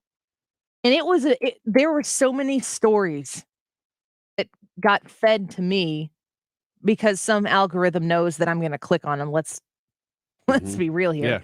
Yeah. There were so many stories that got fed to me where the entire concept of the content that was put out was Matt Damon said something that wasn't hateful about MAGA people. Like, that was worthy of print in and of itself. And he was just basically saying, yeah, we have our differences, but I went there, I met these people, I spent time with these people, and they're not what they've been characterized to be in his experience. How much of that perception of people do you think is just people not having never met somebody that thinks differently? If you've only ever been in New York City, or you've only ever been on the West Coast, and you're not in a position where you're around middle America, it doesn't even have to be middle America. Like, people will say, oh, Illinois, it's a real blue state, because everything is based, if you're ignorant to it, everything's based in Illinois off of Chicago. New York City compared to New York State is going to have differences, but New York City is going to overpower the state. California, I'm sure, has very conservative areas of the state that are not populous enough to overcome the blue stateness. Just like I'm sure, Texas, obviously, Austin, Texas is a very blue center in a big red state. If you don't ever go out there, and if you prejudge everybody based on what you've heard or what's been portrayed, which is the problem in the media, your ignorance is going to precede you. And when you see Matt Damon talking out against it, I go, oh, that's kind of cool. He said these people aren't crap. Like, Yeah. like that's really That's what's the- unfortunate, though, is it's so weird that you're like, oh man, standards are pretty low. Yeah, exactly. But that's where Hollywood misses this constantly, is that they think they need to make movies that are conservative. No, you actually don't. You just need to make movies that are good, that don't preach progressivism. Tell a story. Yes, You that's don't all need, you have to do. Yeah, you don't need to affect some great change and force feed the people who wouldn't hear this message otherwise. It's just we like a lot of the same things, but we're being told that we're not supposed to. Yeah, we have a lot more in common than we don't. Mark Reardon is coming up next. So stick around for that. I will be in Columbia, Illinois tonight. If you were there, I hope to see you and meet you. Come say hi. Brad's going to be there. Trish is going to be there. Ryan says Thursdays are bad for him. So we're going to talk about him in the speech per his request. Oh, okay. You said so. Yeah, go ahead. Mark Reardon coming up next. This is a great time of the year to upgrade the energy efficiency in your home with my friends at Window World. Mark Cox here to tell you more about my experience with Window World. They replaced a couple of windows at my house. They were just panes of glass. We wanted to be able to get some airflow into the master bathroom. They came out, they gave us a free estimate, and then had the windows at seams installed in no time. Very professional, lifetime warranty I get, and you get an extra double strength glass on their replacement windows that's not common. So you're getting a great price, simply the best for less. They do front entry doors, rear entry doors if you're looking to replace that back door or sliding glass door in your home. They've got a great selection